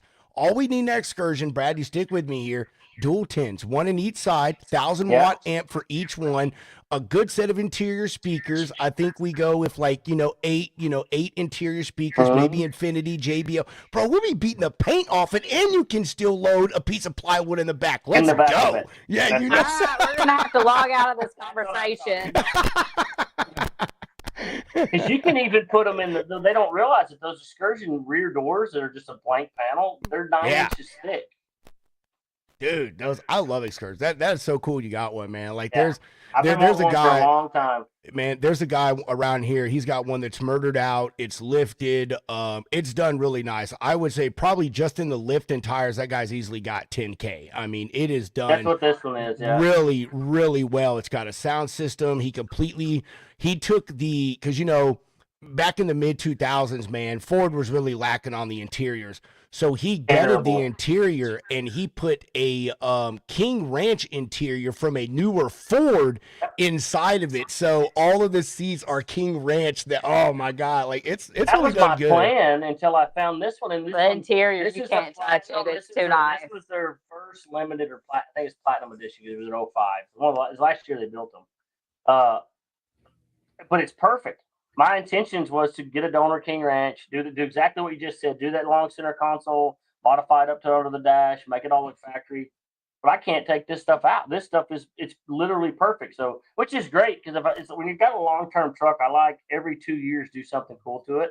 I already have a 17 model that I've traded for. I was going to do the front clip conversion, do the 17 model front clip. Yeah. But I'm like, I don't have to do that on this one. So in 2 years, when I'm tired of this look and this one, I've got all the parts to give it a little change every couple of years, but still be the same rig. So. But this one will be at match. You'll see it. It's going to be. She's going to be. If she's not in her new dually, she'll be taking this with the show at all the shows. So I do have a diesel dually Ford King Ranch to make up for the Tesla. 1 ton, and mine's a limited silver one. So we got matching dually, not matching. Mine's silver, hers blue, but we do have. I haven't decaled hers out, but mine's got Truckin' Awesome all over the back, the whole back window. It's all badged out. But so like I said, the Tesla's literally a tool.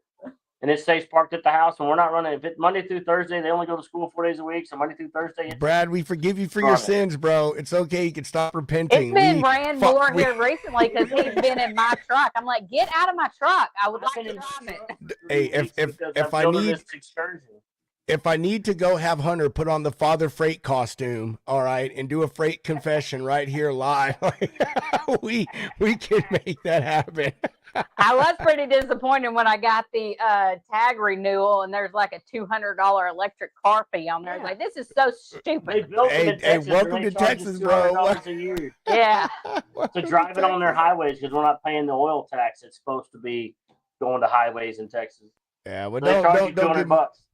Don't get me started on the whole EV thing. I don't want to go down that road. Let's get back on talking about these restorations. So, did some digging into you guys, and that truck that I found out about all your felony convictions, Hollie, that you are banned from the U.S. territories, Puerto Rico, Jamaica, and Absolutely. It's very capable. It's the red hair. But fun fact, I still hold a court reporting license, so I can't be a felony and have that license. She can't be a felony. She can't. But yeah. she is a licensed court reporter still because she's kept that up, even though she hasn't done it in 10 years, 11 Bro, years. But I can't be banned from actually 15. It's been a long time. She is you know what else just popped in my mind, Brad, is that meme where it's it's like the husband and he's asking his wife, where's your cell phone? And she's like, I don't know. And then the next one is like, but do you remember what you did on December 15th, 1986 at 4:03 p.m.? 100%. Absolutely. I never know where my cell phone is. I most of the time don't know where my sunglasses are, and they're usually on top of my head. I left somebody on hold yesterday for 15 minutes. Completely forgot about them. So, yeah. Oh, and I sent Cotton man. to school yesterday with cheese sticks instead of his chicken fries, so he didn't eat lunch yesterday Today at school. because they look the same. Could you see that teacher's face shoving his lunchbox? Like, She what called me the this afternoon. She goes, "Do cheese sticks look like chicken fries?" I said, "Well, it depends on who you're asking." Well, apparently I'm asking me because I sent him with cheese sticks. He was not happy. He had nothing to eat for a while. He cried all the way home because he was so hungry. Yeah. Yeah, no, Oh. that's me.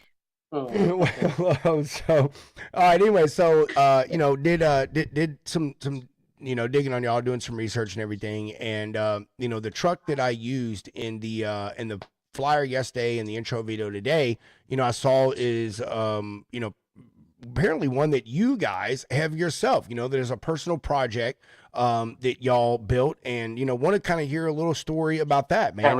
Actually, it's not. You have that all wrong. Really? Well, it's on your website, so I just assumed. It's on, Baby, you but gotta it's read for the fine sale print. on It's my on website. consignment. I didn't read the fine Or print. You're sale right. by consignment. Yeah, that's actually a truck that started out here under one. It was my customer. brother's. It was her Actually, brother's. That's on her number. That's a numbered Peterbilt. Brother. He blew the motor in it. One customer bought it. We had it here 6 or 8 months or so. That customer decided he didn't want to finish it, wanted to ask me to sell it. So we had another local guy that wanted to kind of buy it, took it home. We already had some paint work done on it, but the new owner that bought it decided he wanted to go a different route. He took it home and did it at home with himself, brought it back here to have his interior squared away, and then asked if we could sell it on consignment. But it did start out here as a brother-in-law's truck. Yeah. And then as a build truck, and then we put it out for consignment to sell for him. And then he's got it back at his house now because he can't get it sold.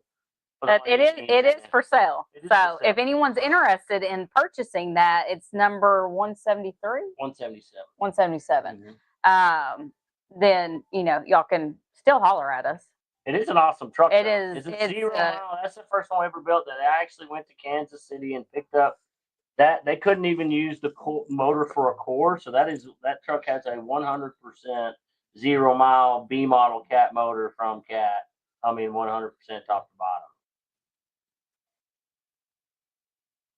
That Good is looking a truck. It's a beautiful truck. hell of a nice rig, man. There's Yes. going to be a few others on our website that we've actually built too. Yes. Now you're going to go, if you go on, what do I have it? Listen, that website is made. I'm self-taught. So any recommendations are greatly appreciated on how to improve that You're telling website. us.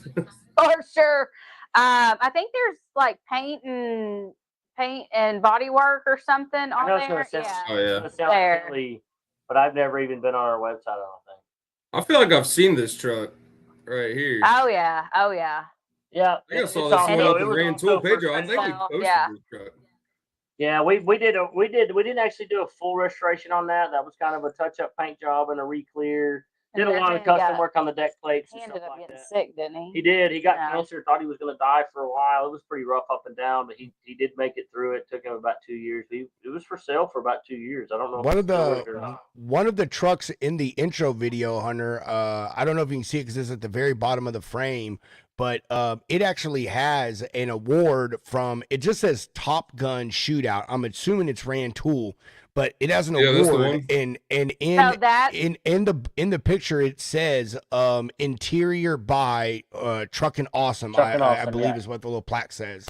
yeah, so we have actually there's a picture of the plaque right here if you can see on the background. This is in Levi Turnage's truck. We send that out with all of our interiors that are going to be, even if it's a working show truck, we want that plaque in them to set up. But the one that you're talking about that was at Rand Tool that actually won best interior, that is a truck that Dickerson's built, and we actually hand delivered that interior. I Yeah, we believe built it's the a- interior for it. Dickerson Yeah. built that. it was truck. a We built the Hurricane interior. Express truck. Yeah. Hey, this one is bad to the bone right here. Is Hey, that I gator It's skin? that 4-door Pete. I bet that 369. one's That's at a the NFR right Now now. we did build the inside and outside of that one. And that Pedro, where are you located? I'm near Temple. Okay, so that is Teal Ranch, or it was. I South of believe that San Antonio. they. He sold it. A ranch out of North That Dakota is has it now. fucking dope right there. That's Yeah. so badass. It's one of my. That's my dream. And that like was that. that was what 7 years ago now. That was one of our crazy. first ones. That was before we even I had hate our. we look at that. paint Like, oh, booth. it's good, but that ain't great. But now it could be great. But that was still badass. But it's nothing like what we can do today. So do y'all Fun. work with like all materials, man? Because like I've seen, man, y'all have done like some vinyl. You got this like Oh, we got gator 100 right So- here. I got 6,000 vinyl options immediately available, and then like I said, I did custom leather work. I did saddle building and boot repair for some years What's of my the life. in my most Gap. expensive material you've ever put in a truck? Like Hey, what is the Pedro, material can you- and what did it cost? No, that's Hunter. Tell Hunter what to do. Yeah. Right Oh, now, Can you click on the black and red, Peterbilt? Right now, we're probably working on the most expensive This one? material, huh? I wish No, the other one. you should have sent them pictures or text them pictures. We could flop them up.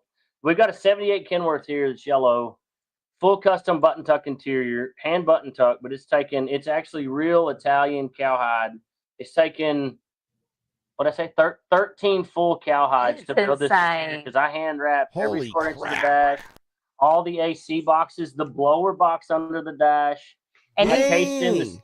I cased in the steering column channel, custom couch in the 3678 bunk, all button tuck. And you talk about like that's the most expensive material we bought because that was. Did you have to import that, Brad? We did. We actually we have two vendors that I've used for years out of Dallas, and they keep a warehouse. I think it came out of their North Carolina warehouse. They keep. we had to go X over there amount though and of hand pick it. in America already, so they keep them stocked. So we had to wait about 10 days to get it here. But when Mike dropped it off, him and his family brought it down last Christmas, and Brad was like, "Okay, 90 days. Give me till Matt's, then I'm on it." But it has turned into it's not one. It was one that was in his head on how to do it, but we couldn't use our regular button tuck patterns because no one knew. Well, I'm sure if he would have actually thought about it, then we would have realized it. But no, it wasn't in our brains that this pattern is not going to work the same as our regular button tucks because leather does not pull like our vinyl. So then we still have it here.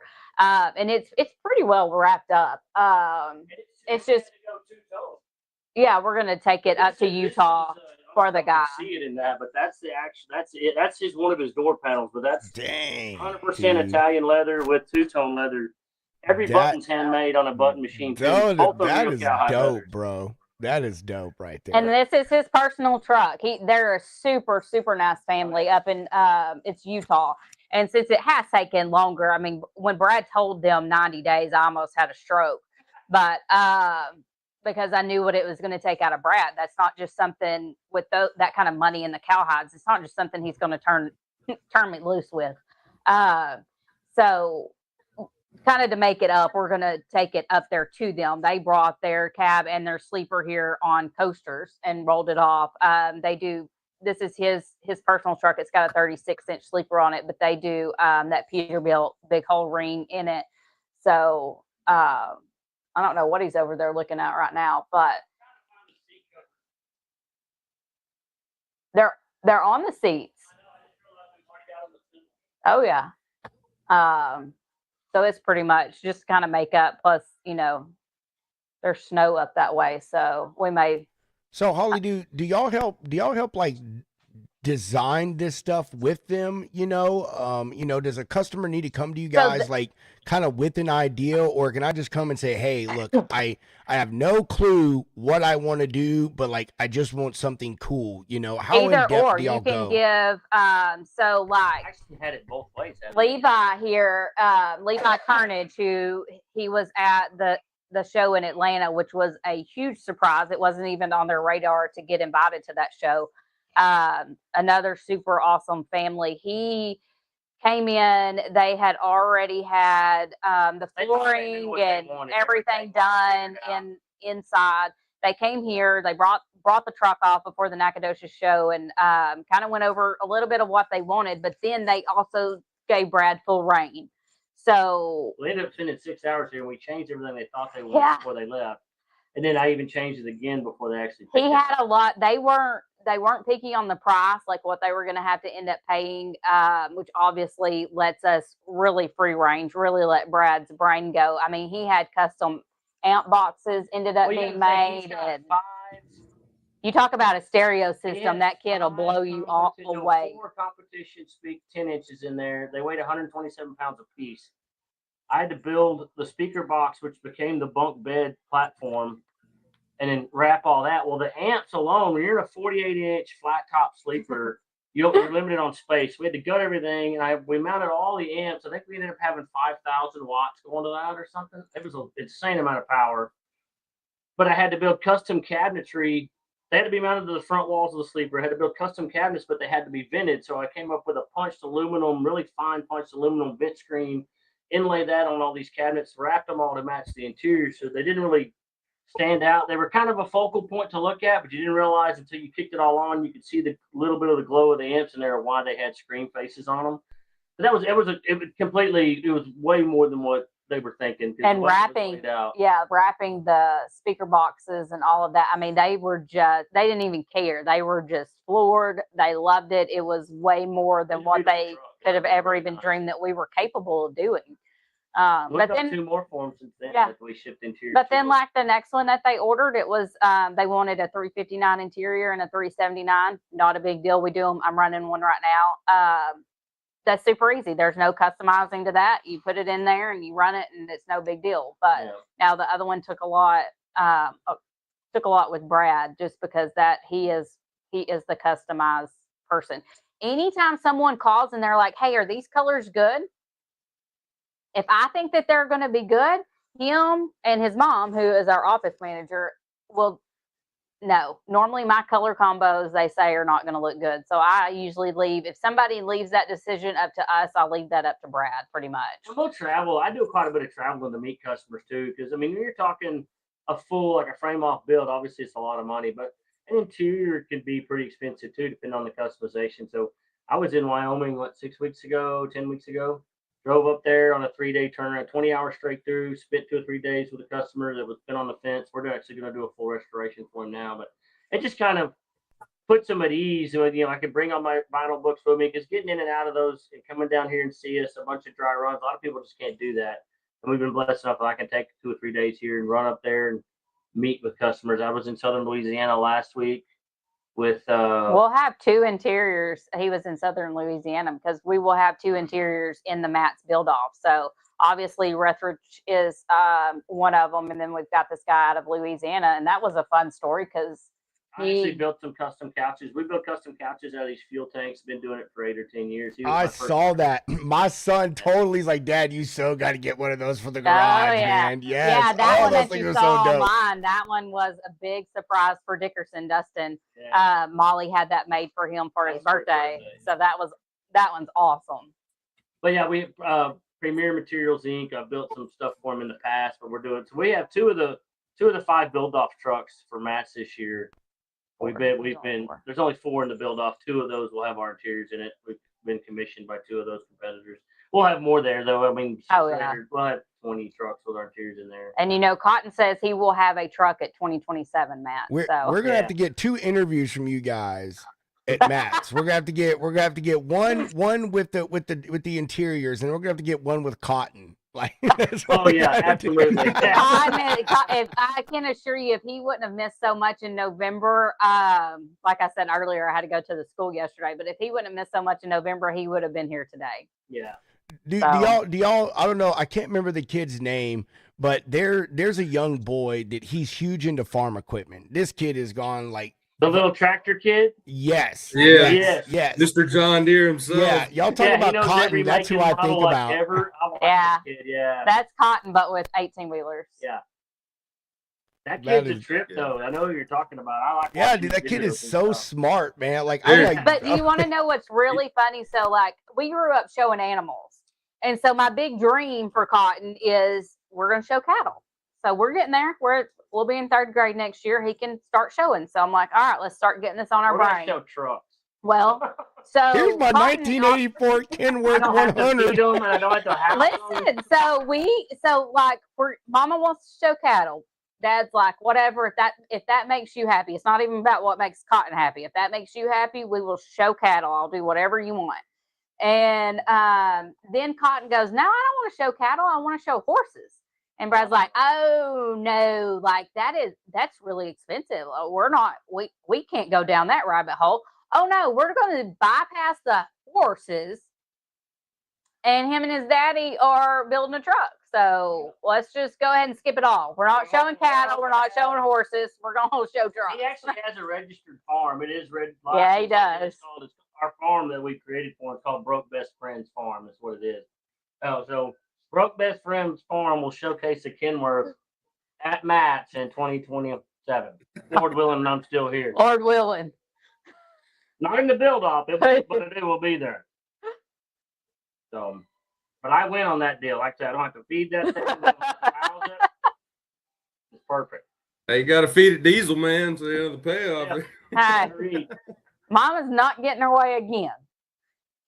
You have a real pretty truck. You can sit it at the house and look at it if you want. Hey, you could be the first to bring some cattle to Matt's. What are they going to tell you? You got to go? No. Right. Exactly. There's one on the loose. We can't find them. We can't leave until we do. Yeah, I mean, I would not be surprised if a mini cow that's been trained with a leash shows up at Matt's real soon. Listen, if Cotton gets the show truck, I get a mini cow. She'll be the first to try to register a mini cow as a service animal. I will. Absolutely. Bro, hey, before long, you're going to be zooing awesome, okay? You're gonna have to buy if that they plot of let me to land. my own devices on Marketplace, absolutely. If they would stop telling me no.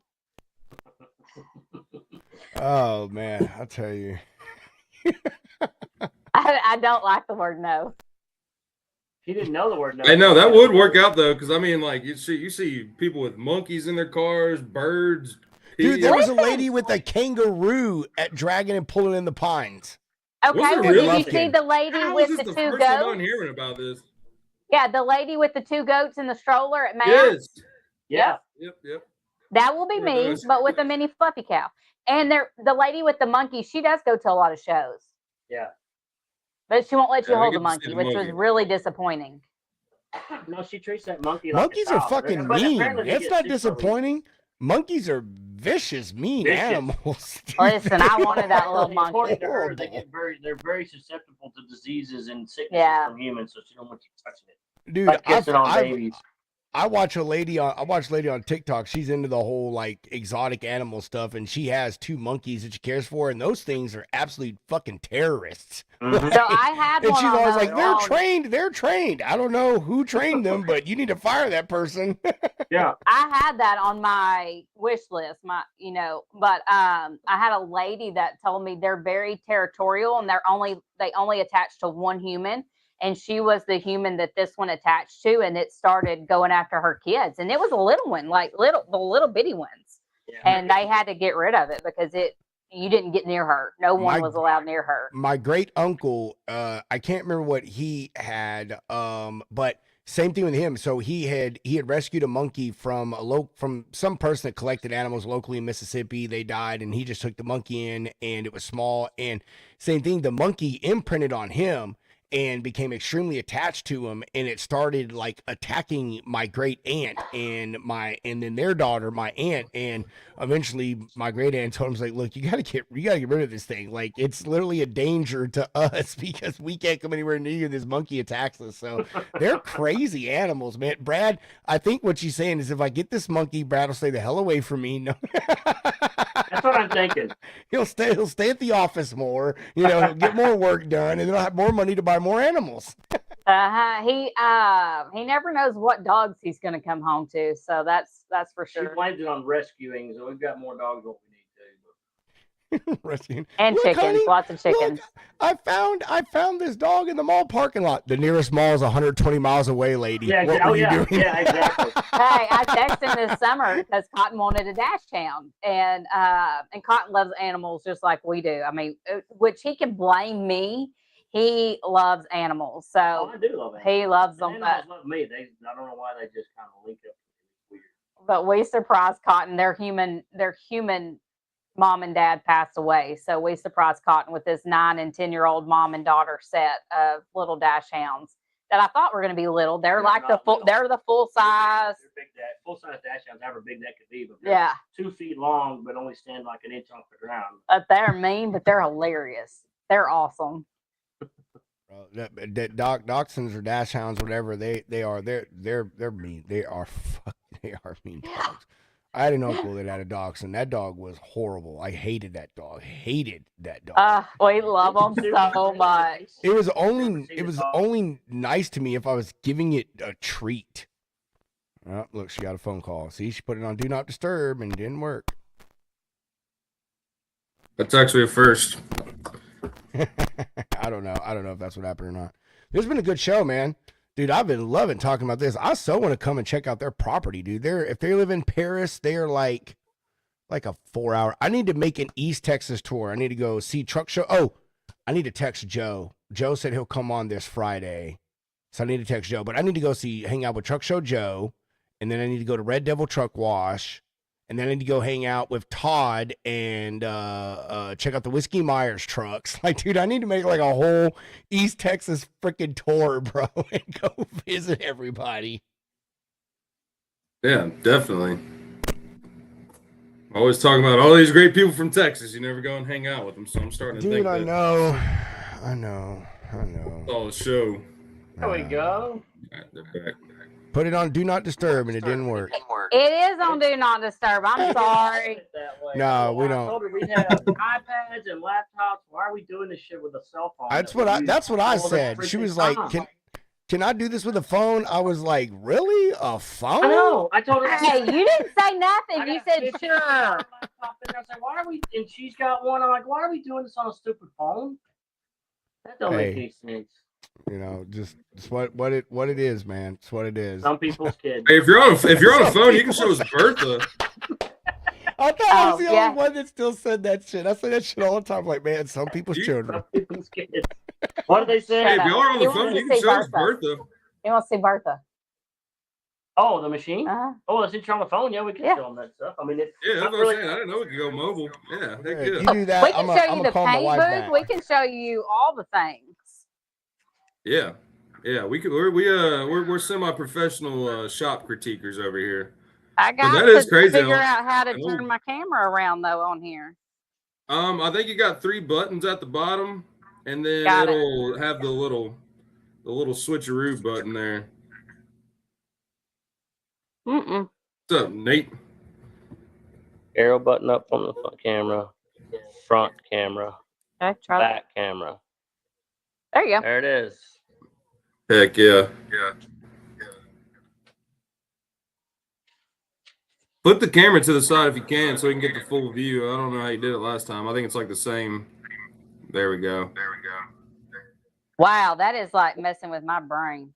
Yeah, because she's got like 5 screens we're looking at there. But you can go over there. That's 359 sleeper doors we just ran. You can take them over there and watch. They can see the That's the pattern. Mac interior. There's This the is a Mac 359. I ran two 359 doors. This is a full, almost a full cab kit. Exterior cab corners, driver door, upper console, shifter boot, and shifter boot collar. This is basically how it starts out. All gets cut apart, put on a rack, take it up front. And assembly. I don't think they got anything on simple right now. They wrapped up everything in just a little bit ago. That's part of the Mac. That's a 359. No, but it's showing That's some of a that. Superliner cab corners, yeah. This is the, So where does it cut? Is that it? Oh, like, where's the cutters at? I'm trying. We I'm go trying down, to- like I go down through here and cut all this. she separates all this. Oh, okay. Separate it.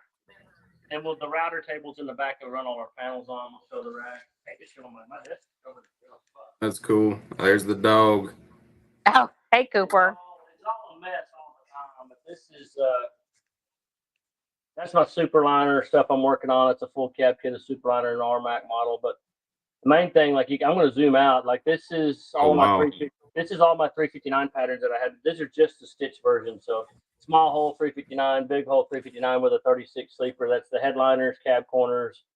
Every panel of those interiors, whatever it would have had factory, is all drawn in here. This is how I break down on what I could fit on my stitcher at a time. So this particular interior would be 1, 2, 3, 4, 5, 6, 7 runs of 120-inch materials. Gets that whole interior. That's a whole interior stitch. Everything that needs to be stitched, that's it for a 359/63 big hole sleeper and cab combo. Then you take that, that's the stitch files, and then you go in here and go to the board panel files. I just realized we could message each other. I saw what Pedro said. This is all of my board panel patterns for most of my 379s. You can zoom in. This is what our router table cuts. This is the board version of it before, and then the stitcher stitches it, and it all gets cemented and put together. Ultra cab headliner patterns, all the light locations are all error correct where they would have been factory. This is what took me almost 2 years to hand transcribe between all the models. There were pages like this for every model of Peterbilt. 63, 36s, 48 flat tops, ultra cabs. It's all drawn in here. And then I have it saved. All these are individual files that I've saved in nestings to send. And the router table has all of these saved already. If it's an error correct or factory, I don't have to do anything with it here. These are just saved files. The machine already has it preloaded, number 1 through 7 or 1 through 9, and he knows if once he starts at number 1. I have these laid out the same way for the router table. So when he runs like a 63 big hole flat top 379, they're nested by size of panel. So it's 1, 2, 3, 4. He runs 5 boards and they're saved on the system. 379, 63 big hole, one of 7. So if he starts at one of 7, 2 of 7, 3 of 7, or 1 of 5, whatever it may be, if he's run 1 to that total number, he knows he has that whole interior ran. It can go on a rack and come back out on the production floor, and that'll be ready to be assembled with foam and vinyl on it and then stapled up. That is a lot. Had a 3D printed Sharpie adapter made for our router table. So what these are, our button hooks are all still hand sewn with what's called a blind stitch. But what I've gone through and made files, we put the Sharpie adapter on the machine, which it stays on there all the time. We run 120-inch runs of vinyl, and that machine actually does all our marking, so we don't even have to hand measure and mark our button tuck vinyls anymore. It marks it on our router table, brings it out, and then someone sets it at the sewing machine and sews all those blind stitch. So when we turn them over and put buttons, these are what our button tucks look like. I coordinated how I sew those diamonds to how where the buttonholes. The router puts every buttonhole in the board for us. So when we put the buttons in the right location through the vinyl, it will line up perfectly with the rear wall and the cab corners. They all marry up perfect as I drew them all, line them all over themselves, then blew them back apart. It does. All the buttonholes are pre-made, so nothing can be offline. It all marries up perfect, top to bottom. It's a crazy mess. That is, yeah, I was about to say I pictured something similar, but not to this degree. I mean, like just those simple details, man. And that's for every and all the models. This is every 379 model right here. He just blew his mind. Including day cabs. Well, that's the thing. We talked to Peterbilt, and I actually showed. We got invited to the Peterbilt show last year they don't even have this. They're like, this, they've never even built their own interiors. Like, this is nuts. I said, well, floor pans, we pre-cut floors now for 379s, 389s, 359. we lay all the wood planking out on our router table. It pre-cuts everything. We unclip it and labeled in the right order, and we take it out to the back shop and it clips right in, but everything's cut and it fits around everything it would have had. We can then put a wood floor in now in about 30 minutes. But we can also ship those. They're just Yeah. plug and play, so Plug we and can play ship them kits, and we'll they can ship just them put with them in. instructions. As long as they start with number 1 through 30, the planks lock in, all the holes are pre-cut fit. Fat boy kits. Anything people can really dream up. If I get a chance to get it drawn in here, we got it forever. We can just changing. That's what goes on crazy. Yeah, I was every going to time. ask you earlier about the wood floors and stuff that I saw, or even just the trim. Like that's awesome. Yeah, that's Doing everything to 379. building the truck from the floor up, man. That's it. Absolutely. Don't give him an idea. We do. That's exactly what we do in the I think that'll be Cotton. That's the one that's like, what if we just took a Peterbilt and a Kenworth and put them together?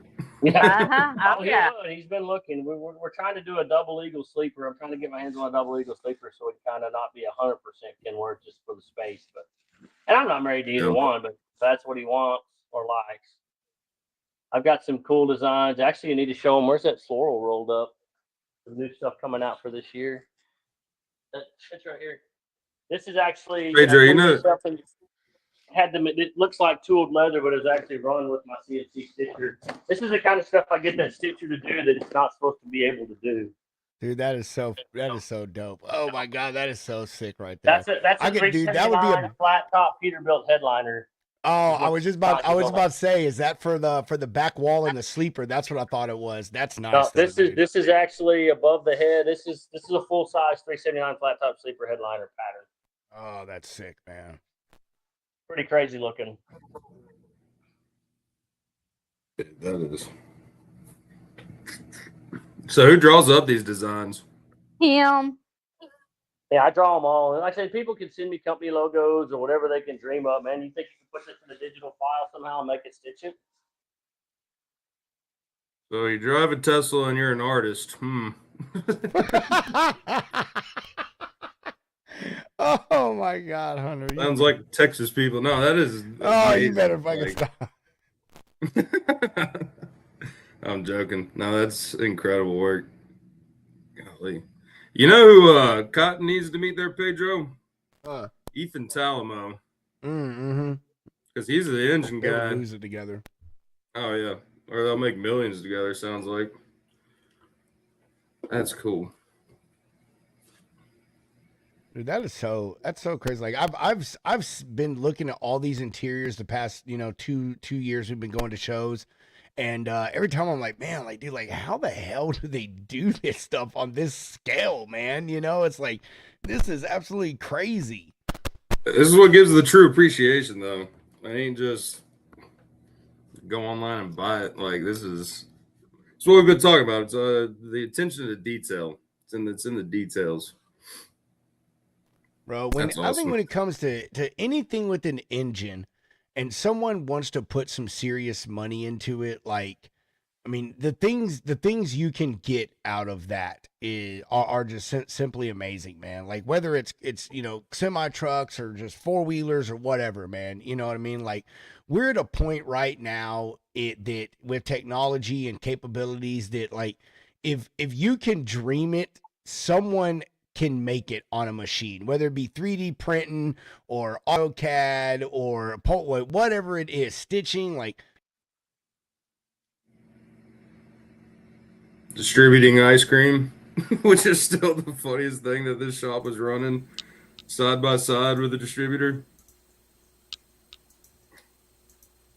Look at that. Can you hear me, Hunter? Yeah. Oh, did your thing die? So maybe you can hear me, but I can't hear you. But okay, I got you. My soundboard died. We've been on so long that my soundboard has died. Need to get you a power board, brother.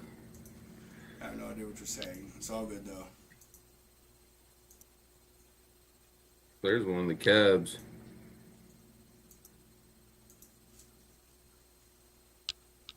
Y'all ever thought about hauling around some of those cabs and like to some of these shows and just showing them? Like you were talking about before, like it's kind of hard to show people at You know, these shows that might have Max or Pete's or whatever. Like popping a couple of these in the back of a truck and just letting people tour them. I don't know if they can hear us anymore. Oh, we got ultimate technical difficulties. Hollie, you still there? Can you hear me? You're on mute now. What about now? Okay, I got you. Yeah. The mic man That died. kind of wigged me out. Okay. No, we're good. Pedro's stuff died. No, I'm back. Yeah, my whole setup died. Yeah, you got all that fancy stuff. Yeah, all that Oh, yeah. stuff, man. Yeah, pretty crazy. That's all the hand wrap stuff. Yeah, that's all wrapped in leather too. Crazy. Blower box. Really for no reason because this covers it, but still pretty sick. Hey Pedro, will you go in your settings and put on your echo adjustment? So do you still have the original sleepers that you bought back in the day? I do a lot of them. Like I've sold some. I'll get asked if I sell them on the open market if somebody needs them. But yeah, I've got probably 30 sleepers across the highway on our pick and pull yard. We're gonna have to go back up there so I can charge. 30 sleepers and probably 20 or 25 cabs. That, of course, we use them on some of our restoration side too. If cabs come in that are pretty roped, and we'll just do full cab swaps if it's easier to build one in better condition. Heck yeah. Well, did y'all hear my question earlier about bringing some of those cabs, like, just to show? Yeah. I've had that in my mind for 2 years now. Instead of setting a booth up at shows, we still be a booth, but I'm thinking I'd want to take like a 63 sleeper, a 36, and maybe a cab, and put a full interior in them and just roll them out on roller casters, and just let people check them out, set in them, hang out in them at shows, and then do a different interior in one for each show, kind of thing. Just rotate them out. Put a little system in them, nothing like what Pedro would want. I know where you're going. Pedro's stealing my idea, man. I know where you're going, bro. Yeah, you get a couple of high top tables out there, and it'd be like a little lounge area, a little hangout area. But yeah, people getting to see it firsthand, because that's just like what pops in my mind when you're saying going to shows, and it's like kind of hard to visualize that to people, I could imagine, rather than like pictures or even just having like, I don't know, what do you bring to shows with you? Like what's your setup look like? We have so he's made me some shelves, and we'll take like a headliner and some door panels. We'll take a cab kit. We'll take some doors to display, but nothing like what, if we had time, it's nothing like what we would have. Yeah, I built her collapsible racks that basically each rack will hold a complete cab kit. So she'll take 3 or 4 cab kits with her. We'll set up a table and just books and portfolios of basically what you're looking at online, and of stuff that we have here that we haven't had time to put online. And then we take a bunch of vinyl color books and swatches. But every time we set up as a booth, we really don't get to spend time with the booth anyway. Because people at the show, guys want to, hey, my truck's the blue one, 7 rows back over here. I want to look at having this interior done. So we actually end up putting a sign in our booth more often than not. Be back when we can. Call this number if you got questions. And we're hauling off all over the show looking at trucks. You see these nice, beautiful trucks that have the tinfoil up in their windows and stuff because they have no interior in it. And it looks, they come and find us, so we'll build it on paper for them at the show. That's generally what generates income for us at the shows, is just and that was a big reason that we closed down the spot, came on full time, was so that we could get back into going to truck shows, and it has really helped. It's the past 2 years Cotton and I spend this most of the summers at truck shows. We're not home a lot. We needed the influx now that we've spent but that's what it's about, is we've spent all this money. I would say to spend this money, we've invested in ourselves financially with these machines and this technology and all that. Now you've got to feed the beast, right? So we've done a lot of price reduction here recently. That last month and a half, we realized, hey man, we're 90% automated. There should be no one. We're not out to put nobody out of business, but we already build a ton of interiors. But there should be nobody able to beat us on price on interiors for sure, just because we have the automation capabilities. So now we're looking at sheer numbers. We need the volume, so we got to go out and get it. You know, Our we prices love are our lower than customers, they've and a ever lot of been, our and- customers do. All of our customers do repeat with us. So, but now we've kind of created a map of the United States, and we're trying to fill that in. We've kind of got an idea of where most of our sales, which pretty much all states we've sold to, but our flood is central and eastern. We're almost solid red. We've sold all over central United States to east. We're really just I mean, there's so much more business that don't know nothing about us. The east and west coast kind of, we didn't realize they didn't blend. I mean, we figured truckers are truckers. They all know each other. Really not. There's a whole network of West Coast trucking industry that we haven't even begun to tap yet because they don't come east and east don't go west much as far as the shows go. And they don't really cross, so they don't really blend. There's a few national shows that you'll blend a little bit. So we're really trying to push the Western market. We realize from about Kansas west, we're hardly doing anything. I went to the 10-4 Trucking for Kids show last April or May. But Luke was supposed to have his truck there, and then Truxedo was going to come down, and neither one of the I didn't take a booth. I just flew out there with my marketing stuff, and it was probably the only one I can say that I went to that was a complete flop. It was because didn't have a the booth. trucks ended up. That's when Luke's truck broke down in Arizona. Had to have a new transmission. Truxedo ended up not coming, so I had no reference. I had no one. No Right. truck set up to kind of set up and talk to people at. So that one was really waiting on Chris to update his calendar for 2026 to look at what new shows are coming in. Obviously, we'll go to Dickerson's. They've got a show coming up this year for the first time, their first show. So we'll for sure be at that one. But we do I try. It's hard for me because I'm a very scheduled, complacent person, and I like going where I like my routine. I like going where I know that my people are going to be at. She's made a network of people that really help her out when I can't be there. Anyone, if it's just her, my mother-in-law and Cotton going, we really depend on the network of drivers and families that she's met in the last 2 years to really help her out. It gives her that peace of mind, and she tends to do better to have that support. Todd and I try to be better but being at them, but we can't be at all of them and still run the place here. It's just no way to do it. But we try to do, now that we are advancing our team. We're adding people to our team here that we should be able to do more and but right now about half the show she's there with just her, Cotton, and my mother-in-law, really. So the rest, which is, and the driver teams that hit all these shows, they help her set up, they help her take down, they make sure she gets.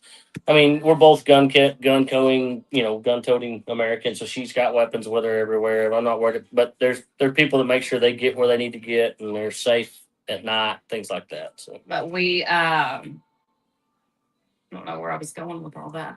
well, I try to go into shows that we haven't been at. So I'll take the shows that we went to the past 2 years when Chris releases his full schedule. He's got a few on there, but not all of them. We really do good at the ATHS shows, the antique truck shows. Those are really good for us. We found out this past year, actually, Easy Pete put us in that direction. They send us a lot of plastics so they don't have the patterns. But she reached out to me one day and she was like, "Are you going to the show in Madison?" And I said, "No, they were actually headed to a show in Tennessee." That's why we were talking, because I'd wanted to go to that show. And we also have a baseball association that we run. So the springtime is a little crazy around here. So I couldn't make that show. We're retired. And so I ended up going to the ATHS show, which I told him, I was like, "We owe y'all steak dinner," because that really put us in the a historical truck market really does well for us off key. I think I wouldn't call it seasonal, but when that's kind of what gets us into these new areas is the ATHS, the historical trucks. Is a lot of these guys. I say a lot of guys. The few competitors that we do have that do, and I wouldn't call them competitors. I guess you call them just upholsterers that even want to do this. The few that do it, they're not going older than 90s. A lot of them now, even they don't want to touch them. And we have models so much older that fits those needs. There's a lot of classic trucks being built that help us out a lot as far as volume goes, because we're the only ones that'll do it. We have a 1967 Kenworth right now that he has taken the Kenworth. He's just on a Dodge chassis. He's building a rat rod build on it, so it'll be like a 3/4 ton diesel chassis, but with a dually bed, but it's a Kenworth short hood that we're going to help him out with. But I have to be careful when planning my shows because I do have a tendency of picking shows that I've already gone to, just because I know it, I know the area. But Yeah. I do try to stay away from the ones that I have gone to.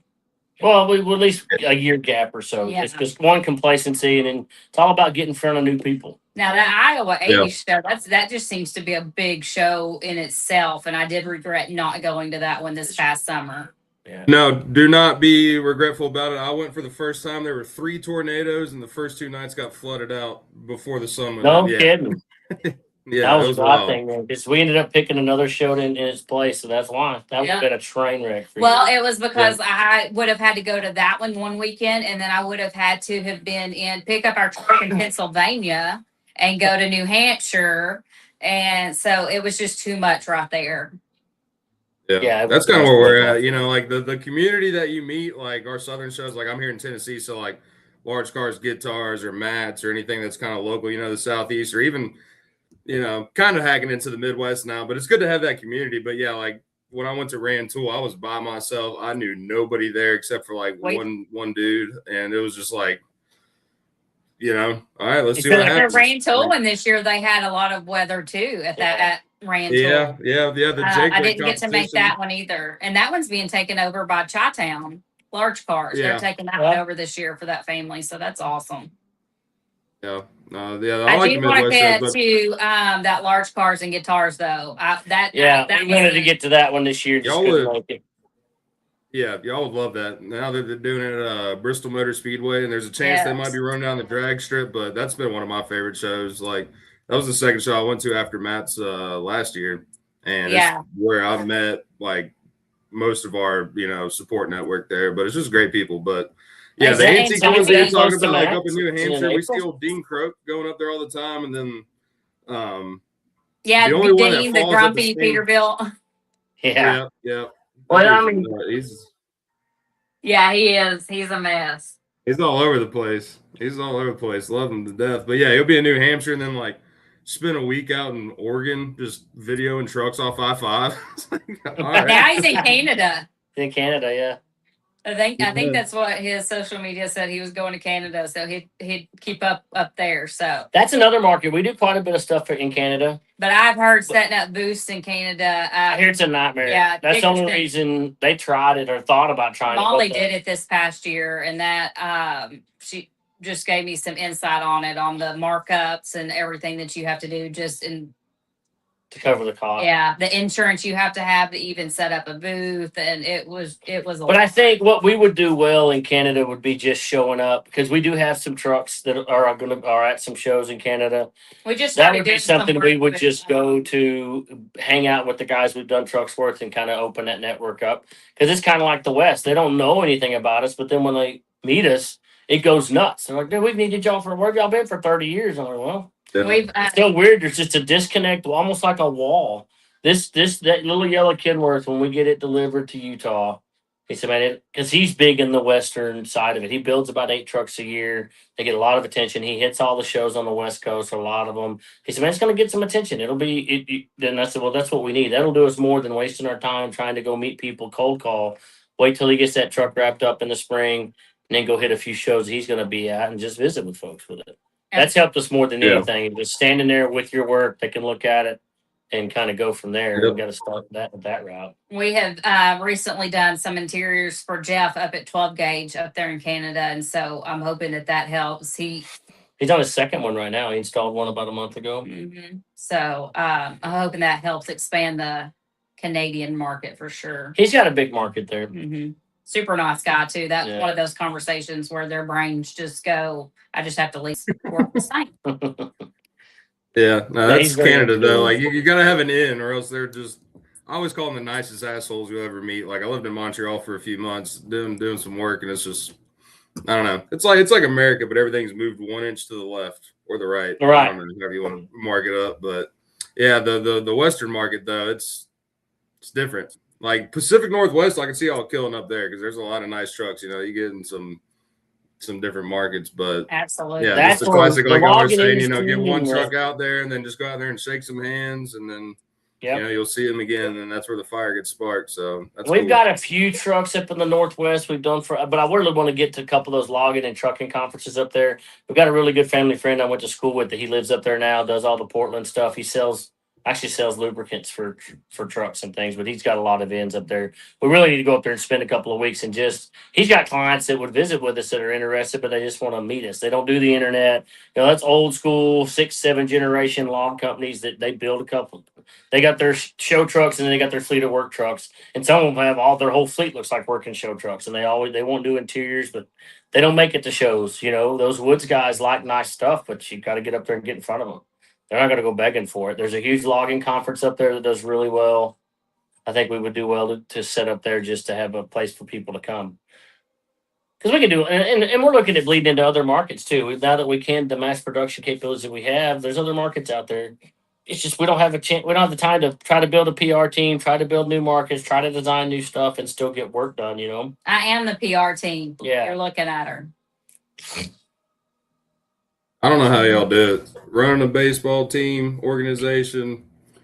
How many Oh, yeah, I peacocks? coach baseball, Pedro, too, fun fact, y'all are our third guest that we've heard chickens in the background doing their thing, but I was waiting to hear one of them peacocks. But yeah, y'all got a busy schedule. That's when those peacocks, that they will definitely let themselves be known for sure. Yeah.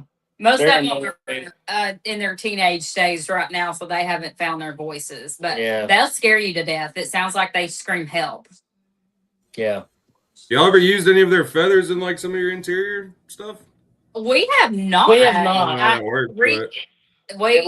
That would look really good. You know what would be awesome is to resin those into a floor pan with that clear resin. I've recently made like a tray, like a resin tray, because I like to play with resin, making little just knickknacks. But recently started into the feather, laying some feathers in that, because it is a different. You have to spray them and stiffen them up. We use them in our Christmas tree. Use them in wreaths. So anytime that they start molting, which is what that's called when their tail feathers start coming out, I start picking them up because we use them for a lot of things. But incorporating them into an interior would be really cool. You need to quit giving away all our damn business ideas, Hunter. That's a lot of resin.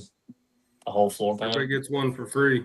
I was just thinking we could do a whole sheet and resin a whole load of them in a sheet. Now he won't hate. Then put it on the router table and let it router the floor out with them all laid. And once there, it's just a full bloom of peacock feathers resined into a 1/4 inch thick. He has made a sample panel for Dickerson. They ended up not going with it, but it looks like the back wall of CEO that was at Star Stripes. It was there at Atlanta. The original thing that we were going to go with, it looked like a big peacock. I have drawn the peacock like spread and blend it together in a stitch pattern to where you can do that on a whole back wall. So that's when you could do the floors with the real ones and everything. That would look pretty cool. But then how do you tell somebody, we can only do one of these a year because that's all the peacock feathers. You can buy peacock feathers, but that would be rare. And then you can charge. Yeah, that's what I'm saying.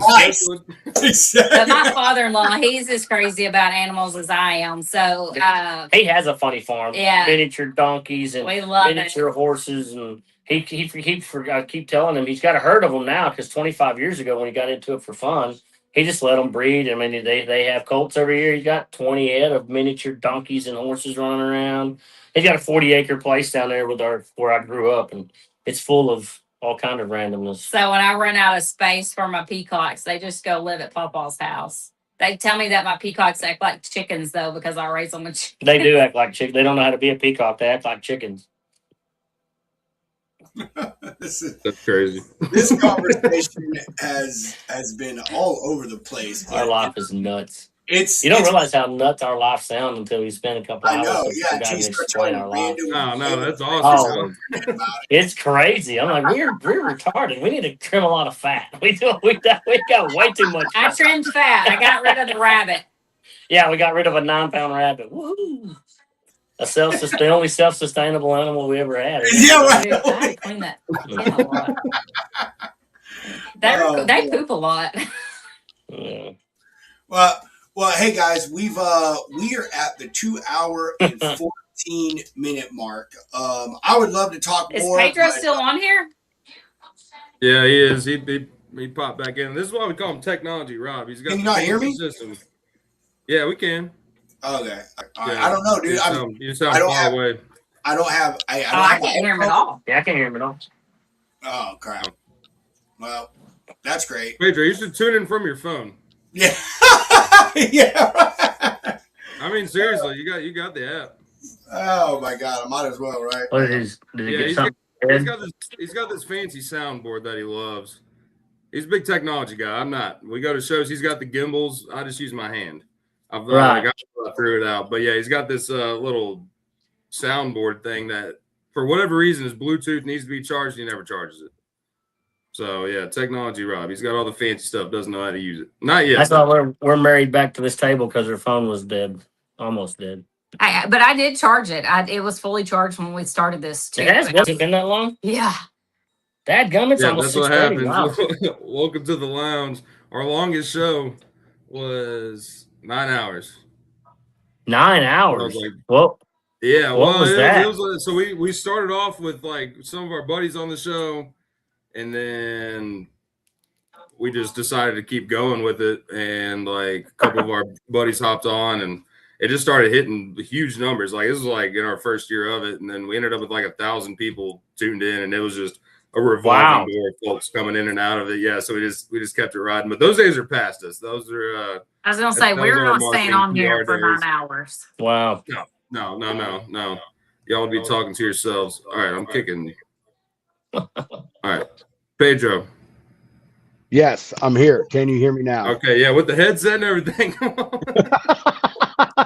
you hear him? Hey, gotta hear make sure I do it right, dude. Y'all can't hear Pedro? They Mm. have problems. I got nothing. You know what I think it is, Hunter? It's some damn Apple What'd he users, say? bro. I see his That's what lips it is. moving. Yeah, I know he's talking. It's them damn Apple users. All right. Yeah. Oh, now I'm. What you do, Pedro?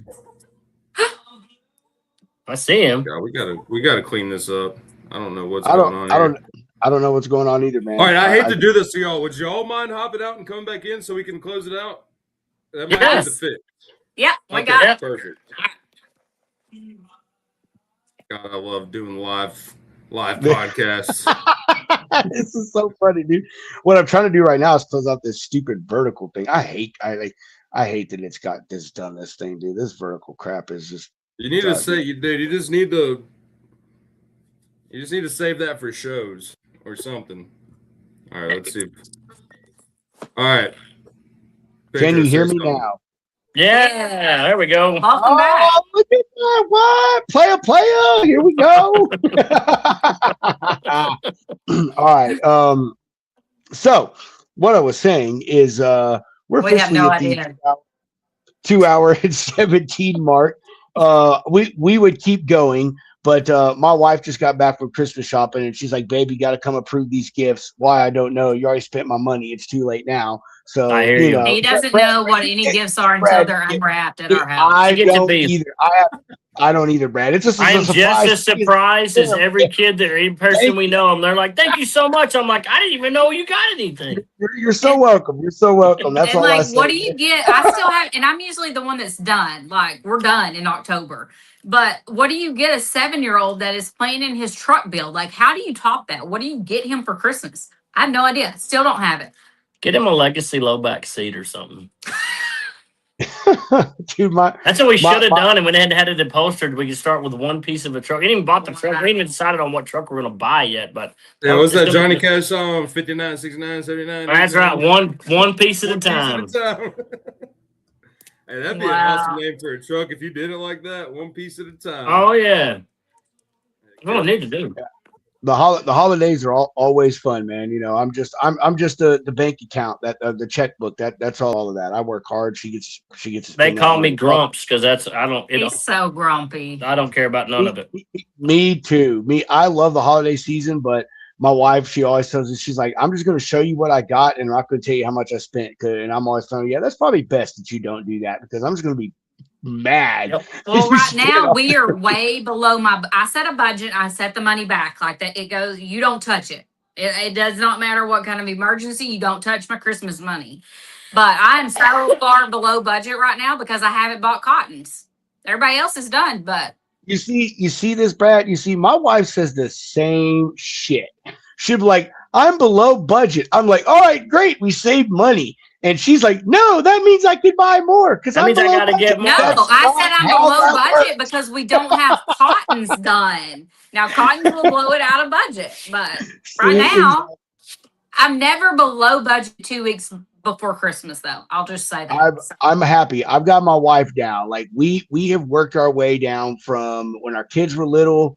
They had like $1,000 budget, but I made crazy money and it was whatever. So we had $1,000 budget. Then I got her to 750, and now all my kids are grown and they all have jobs. So $500 is the limit because I'm like, you're an adult, you have adult money, you should be buying That's where yourself all we're the at. crap through the rest of the year. So yeah, so I'm working her down. Eventually, I'm gonna get her down to buying these kids McDonald's gift cards, and then we're gonna That's be it. done.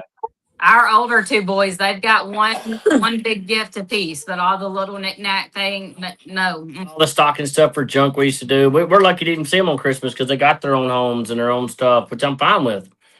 But our oldest son works for us full time. He's a Black Hawk mechanic for the guard for the Army. Oh, So he's there. nice. He's there 1 weekend a month, but then he's here full time.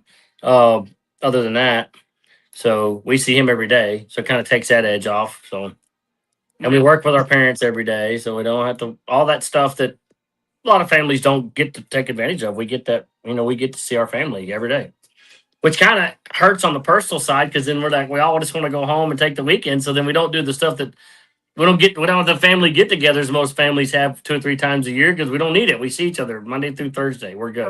We're good on the family aspect. That's pretty much us. Our oldest lives like 30 minutes away, but like we talk to him all the time, and he comes to hang out. And he's the easiest with the gift giving. His Amazon, his Christmas list is literally, he sends us an Amazon wish list, and it's stuff like high-end underwear, socks, cufflinks, right. It's practical stuff, Yes, Cotton told me the stuff. other day, he said, which he does, he loves on tennis shoes like that. But he loves shoes. But he said, I need a new pair of work shoes because I've outgrown mine. But I guess you're gonna say it's too close to Christmas. Put it on your Christmas list. Hey, I think I'll start to end on this, but I think Christmas is a parent's best friend and worst nightmare all at the same time because your kids ask you for stuff all freaking year long, right? And you sometimes the excuses, oh well, your birthday's a month away, wait your birthday and you get it, right? And so like, I don't know about y'all, but come around like September, October, my kids start asking for stuff. I'm like, yeah, put it on your Christmas list. You know what I mean? Like, so it's like we get to take those last few months of the year and all this random crap our kids that we normally Right. spend. Oh, yeah. We just get to buy it at Christmas and be done with it. So that's Yeah. That's the it. one I love. That's the stocking stuffers for sure.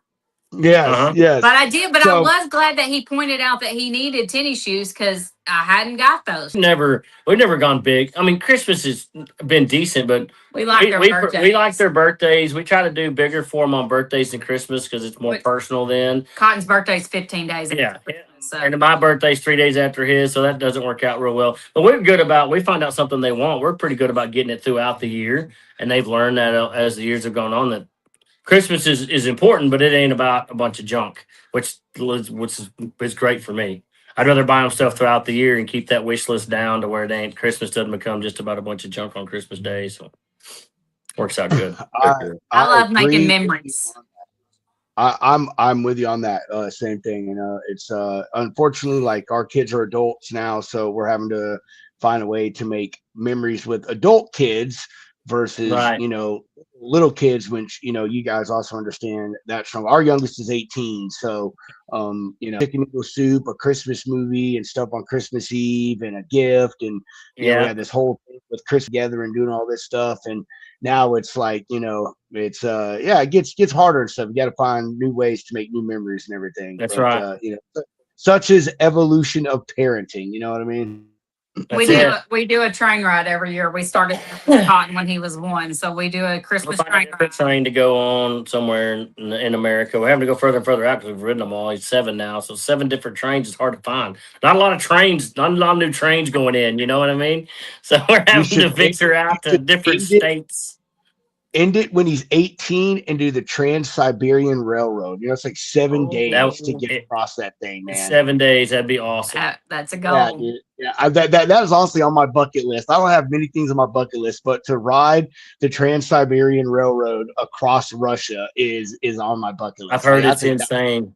I know, me too, bro. Like that one, and there's one in Alaska that's like a historical, like railroad or whatever. That was quite expensive. It's like uber luxurious or whatever. So I randomly had dinner with a guy at the Denver airport that was a conductor for that Trans-Siberian Railroad deal. Dude, that's some pretty shady crap you go through out there. They don't. We lost him. I can't. I watched so many videos on the Trans-Siberian Railroad. Like I know exactly what I'm talking about, but it just looks like an experience. So you know what I mean? Oh, like, absolutely. It's the most desolate land literally on the planet. You know what I mean? Yeah, right. Yeah. So it's absolutely crazy. That's we're more about memories than Cotton's real good. You go, well, that we're going to say that for our memory. We're going to remember that for our memories. We're doing this for our memories. Yeah, he builds a memory. He likes to make sure we're all building memories. Like Peyton, we took Peyton out of school, our 15-year-old. We took him out of school for a week back in November, and he went with Brad up to Wyoming. And yeah, we did that trip together. And then Cotton goes to the truck shows, and so we're more about experiences and memories than a lot of it. I'm with you. I'm with you on that. We were always that way with our kids too, and even now, still trying to build those memories. You know, and it's at the it gets end of harder the day. as you get That's older. I lost my dad at 28 and he was 56, and we made a lot of memories. He was really good about that. And at the end of the day, that's what you have left. That's it. Yep, I agree. And we made a ton of memories with our kids. Me and my boys, mainly it's car shows. I literally have a Google Drive that's got thousands of pictures across the last 20 years. I mean, my first car show my oldest ever went to, I think he was literally like 2 weeks old, and we took a car show. So it's all about memories and building those things. And as your kids age and you age, those type of memories and those experiences, you know, they become different and stuff, you know, and you get to share them in different senses. And you know, you guys now are in this stage that my wife and I are looking forward to, which is the grandkids part, you know, spending time as you know, one father with another father, you know, being my son, you know, and his son, and making kind of those same core memories, which I got to watch my father do. You know, my dad taking my brother and I to car shows, and then my dad being a part of him taking me and me taking my sons to car shows with him. It's just a crazy experience. So, but hey, anyway, we're all going to talk for hours here. My wife is cooking dinner, and I know I'm ready. You know, you guys have got stuff to go, so we're going to wind it down here. We'll do some sponsor breaks here in a minute. Before we get to the sponsor breaks, want to give you guys an opportunity to come with some closing comments, questions, concerns, updates. Want to give yourselves the business of plugs where everybody can find y'all. They want to do some business with you, where they can come and do that at. That's all you. Oh, we are in Northeast Texas, Pagoda, Texas. So obviously you can come here. Most people, we have a heads up, but you're always welcome to just stop by. Phone number is 903-715-1406. We are on TikTok, Facebook, Instagram, YouTube. Website. We have a website, Truckin' Awesome, but it's slang. So it's truck, the letter N, .com. Well, there you go, folks. Trucking awesome. I love how you guys put the southern twist on it and actually did the truck in the N. I do. I love that, because that is so how we speak. It's not trucking, it's trucking. You know, trucking, that's it. That's we have to explain that when the boys started wearing hoodies to school, that it's it gets trucking. mistaken. They try to get them. Yeah, we had some teachers try to get the kids in trouble because it definitely. I guess I never really picked up on it, but I guess if you look at it a little wrong, it could look like it's saying something. So we changed the colors and the way it blended, because we were getting some kickback years ago on that, but we fixed that problem. So Yeah, fake news. We know you did that shit on purpose, bud. You ain't got a lot of kick it. I like it when it's once you see it, you can't unsee it. You know what I'm saying? I think it works, and that most people like it for that fact, which is pretty awesome. So whatever works, but it is very unique. No, it is. It is extremely unique, man. You got tons of play on that. Hunter, before we do some sponsor love here, what you got to say, my man? Hey, I like Hey, your it's been hoodie that awesome. you put on. That bull is that bull snot? Oh yeah, of Yeah, course. we met him in Atlanta. Super nice guy. Like his products too. I love his products. Brought home a whole box full. Nice way to say it. Yeah, Van Brown's the man. Love that guy. The redneck chemist. But Dude, it's amazing what he knows. It's crazy. That's awesome. yeah, you know he's also like a 3rd-degree black belt in some sort of taekwondo or something else. That's too. what someone else told me too. He's some madman.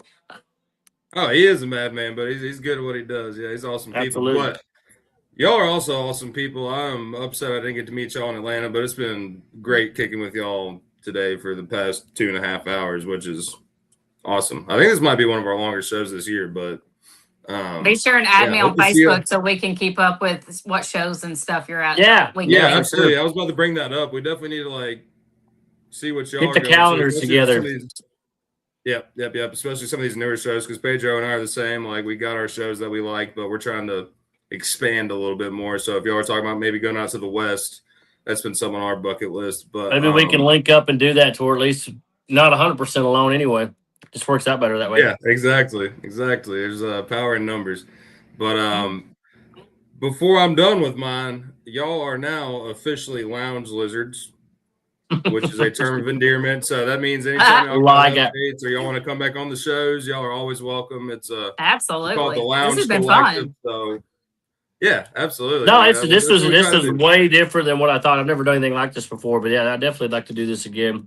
And we'll try to keep that in mind when we got some really cool stuff getting ready to come out of, because we got some really cool stuff coming down the pipe for Matt's. When it's ready to come out of the shop or something, maybe we can do kind of a sneak peek deal and do another remote deal like we've done tonight would be perfect. Give y'all a first opportunity to showcase some new stuff. Oh yeah. Matt's is our like Super Bowl, if you want to call it that, or it's just our Right. kickoff to the to the trucking year. Piece de resistance. That's it. Yeah. Yeah. No, we already got shit. We got a meeting set up next week with like our sponsors, man. We're getting ready for it. So yeah, any plans y'all got, keep us in the loop, because it's Awesome. just Absolutely. it makes it more fun, you know. Makes Oh, it more yeah. fun. So I will say, y'all talked about the historical trucking stuff. So good friend of ours, Tex Crowley. He was the guy Oh that yeah, was up, Tex. Yeah. Yeah, we met him. Yeah. love Tex. Just one of our greatest supporters, greatest friends. Last year he went to, I don't know if it's the major, but it's one of the major historical truck shows in America. And last year was in, Reno? like, I think, York, Pennsylvania. This year it's in Springfield, Illinois, if I'm not mistaken, of what Tex said. And it is like, it's whatever this organization is, they're like the historical truck organization for the entire country. Every Yeah. year they do this show in a different place, but that is definitely one that I want to put on my list, is to go to that, because it's all, it's all classic and antique trucks, man. You know, Yep. mostly truck shows go- ATHS. It was actually in Madison, Wisconsin. It was in Madison, Wisconsin. ATHS. That's the one to hit for sure. It's awesome. Yes. Awesome. Yes. I didn't So even we get to see definitely all the go- trucks. Yeah, I still want to go to that. So that's definitely one I would like to, talk with y'all. If y'all are going to that, put that on our list, so we can go together. It'd be a great time to do. Absolutely. You bet. And it's pretty centrally located. You know what I mean? Hunter will be able to go. I'll be able to go. You guys going, so that'll be wonderful. Yeah, absolutely. Oh yeah. Well, with that, ladies and gentlemen, we are going to start to wrap up. We're going to give some sponsor love here. If you're just now tuning in, please go back, watch all of the show. We know it's been a long one. We haven't done one this long in quite a while, 2.5 hours, but we just had some great information being put out. Some really cool things that Brad and Hollie here have talked about with their business, Trucking Awesome, their history, the things they do, the people they work with, the things that they're looking to do in the future. Make sure that y'all go follow them across all their social media. You can go check them out, truckingawesome.com, and look at all the cool stuff that they're doing. But what we want to do right now, we end the show, is we want to talk about our sponsors. Right now, it is imperative to make sure your assets and your cargo is safe. One of the highest threats to freight fraud and theft is during Christmas holidays, more specifically the theft part. And Freight Ninja, they have an option to help you guys and gals stay safe out there on the road. With almost 6 locations across the United States, they are going to take care of you, whether you need to park 1 truck, 2 truck, 3 truck, 50 truck, all your asset overflow with your trailers. You make sure you give them a holler. FreightNinja.com. 844-303-1505. Make sure you use code Lounge Ninja to get yourself some special rates. Hunter, I'm doing this from my phone, so can you please change the banner over to Shoreline for me, please, kind sir? I got you. Boom. And also, during this wonderful holiday season, you want to make sure that you're putting the most money back into your pocket, whether you're a carrier or a broker or a manufacturer, a startup. Tons of businesses have invoices that they need to factor, right? They can't wait on net 30 terms. That's where Shoreline comes into place. They got 50 years in the finance industry. They choose what invoices you factor, so you don't have to factor everything with them. Maybe you got a customer that they want to pay you in 7 days. Don't worry about that. Clint's going to let you slide. He's going to let you take it direct to them. They don't have any early termination fees, so you can leave them whenever you please, and Clint is going to let you go about your way and do what you need to do. Make sure that you hit them up at ShorelineCapital.com. Give them a call at 801-605-8822. Make sure you use code SureThing365. You can get your first invoice up to $2,000 for free. With that, I think that's all we got. Mr. Howell, unless you got anything you want to add? Right. Freestyle Friday. Oh, yes. Freestyle Friday. Thank you. Thank you very much. We forgot about the updates. This Friday, Freestyle Friday, we're going to be hanging with the crew. Y'all know how it is. No guests, no agenda. We're just going to chill with the homies and chop it up. Hit back a couple of brewskis.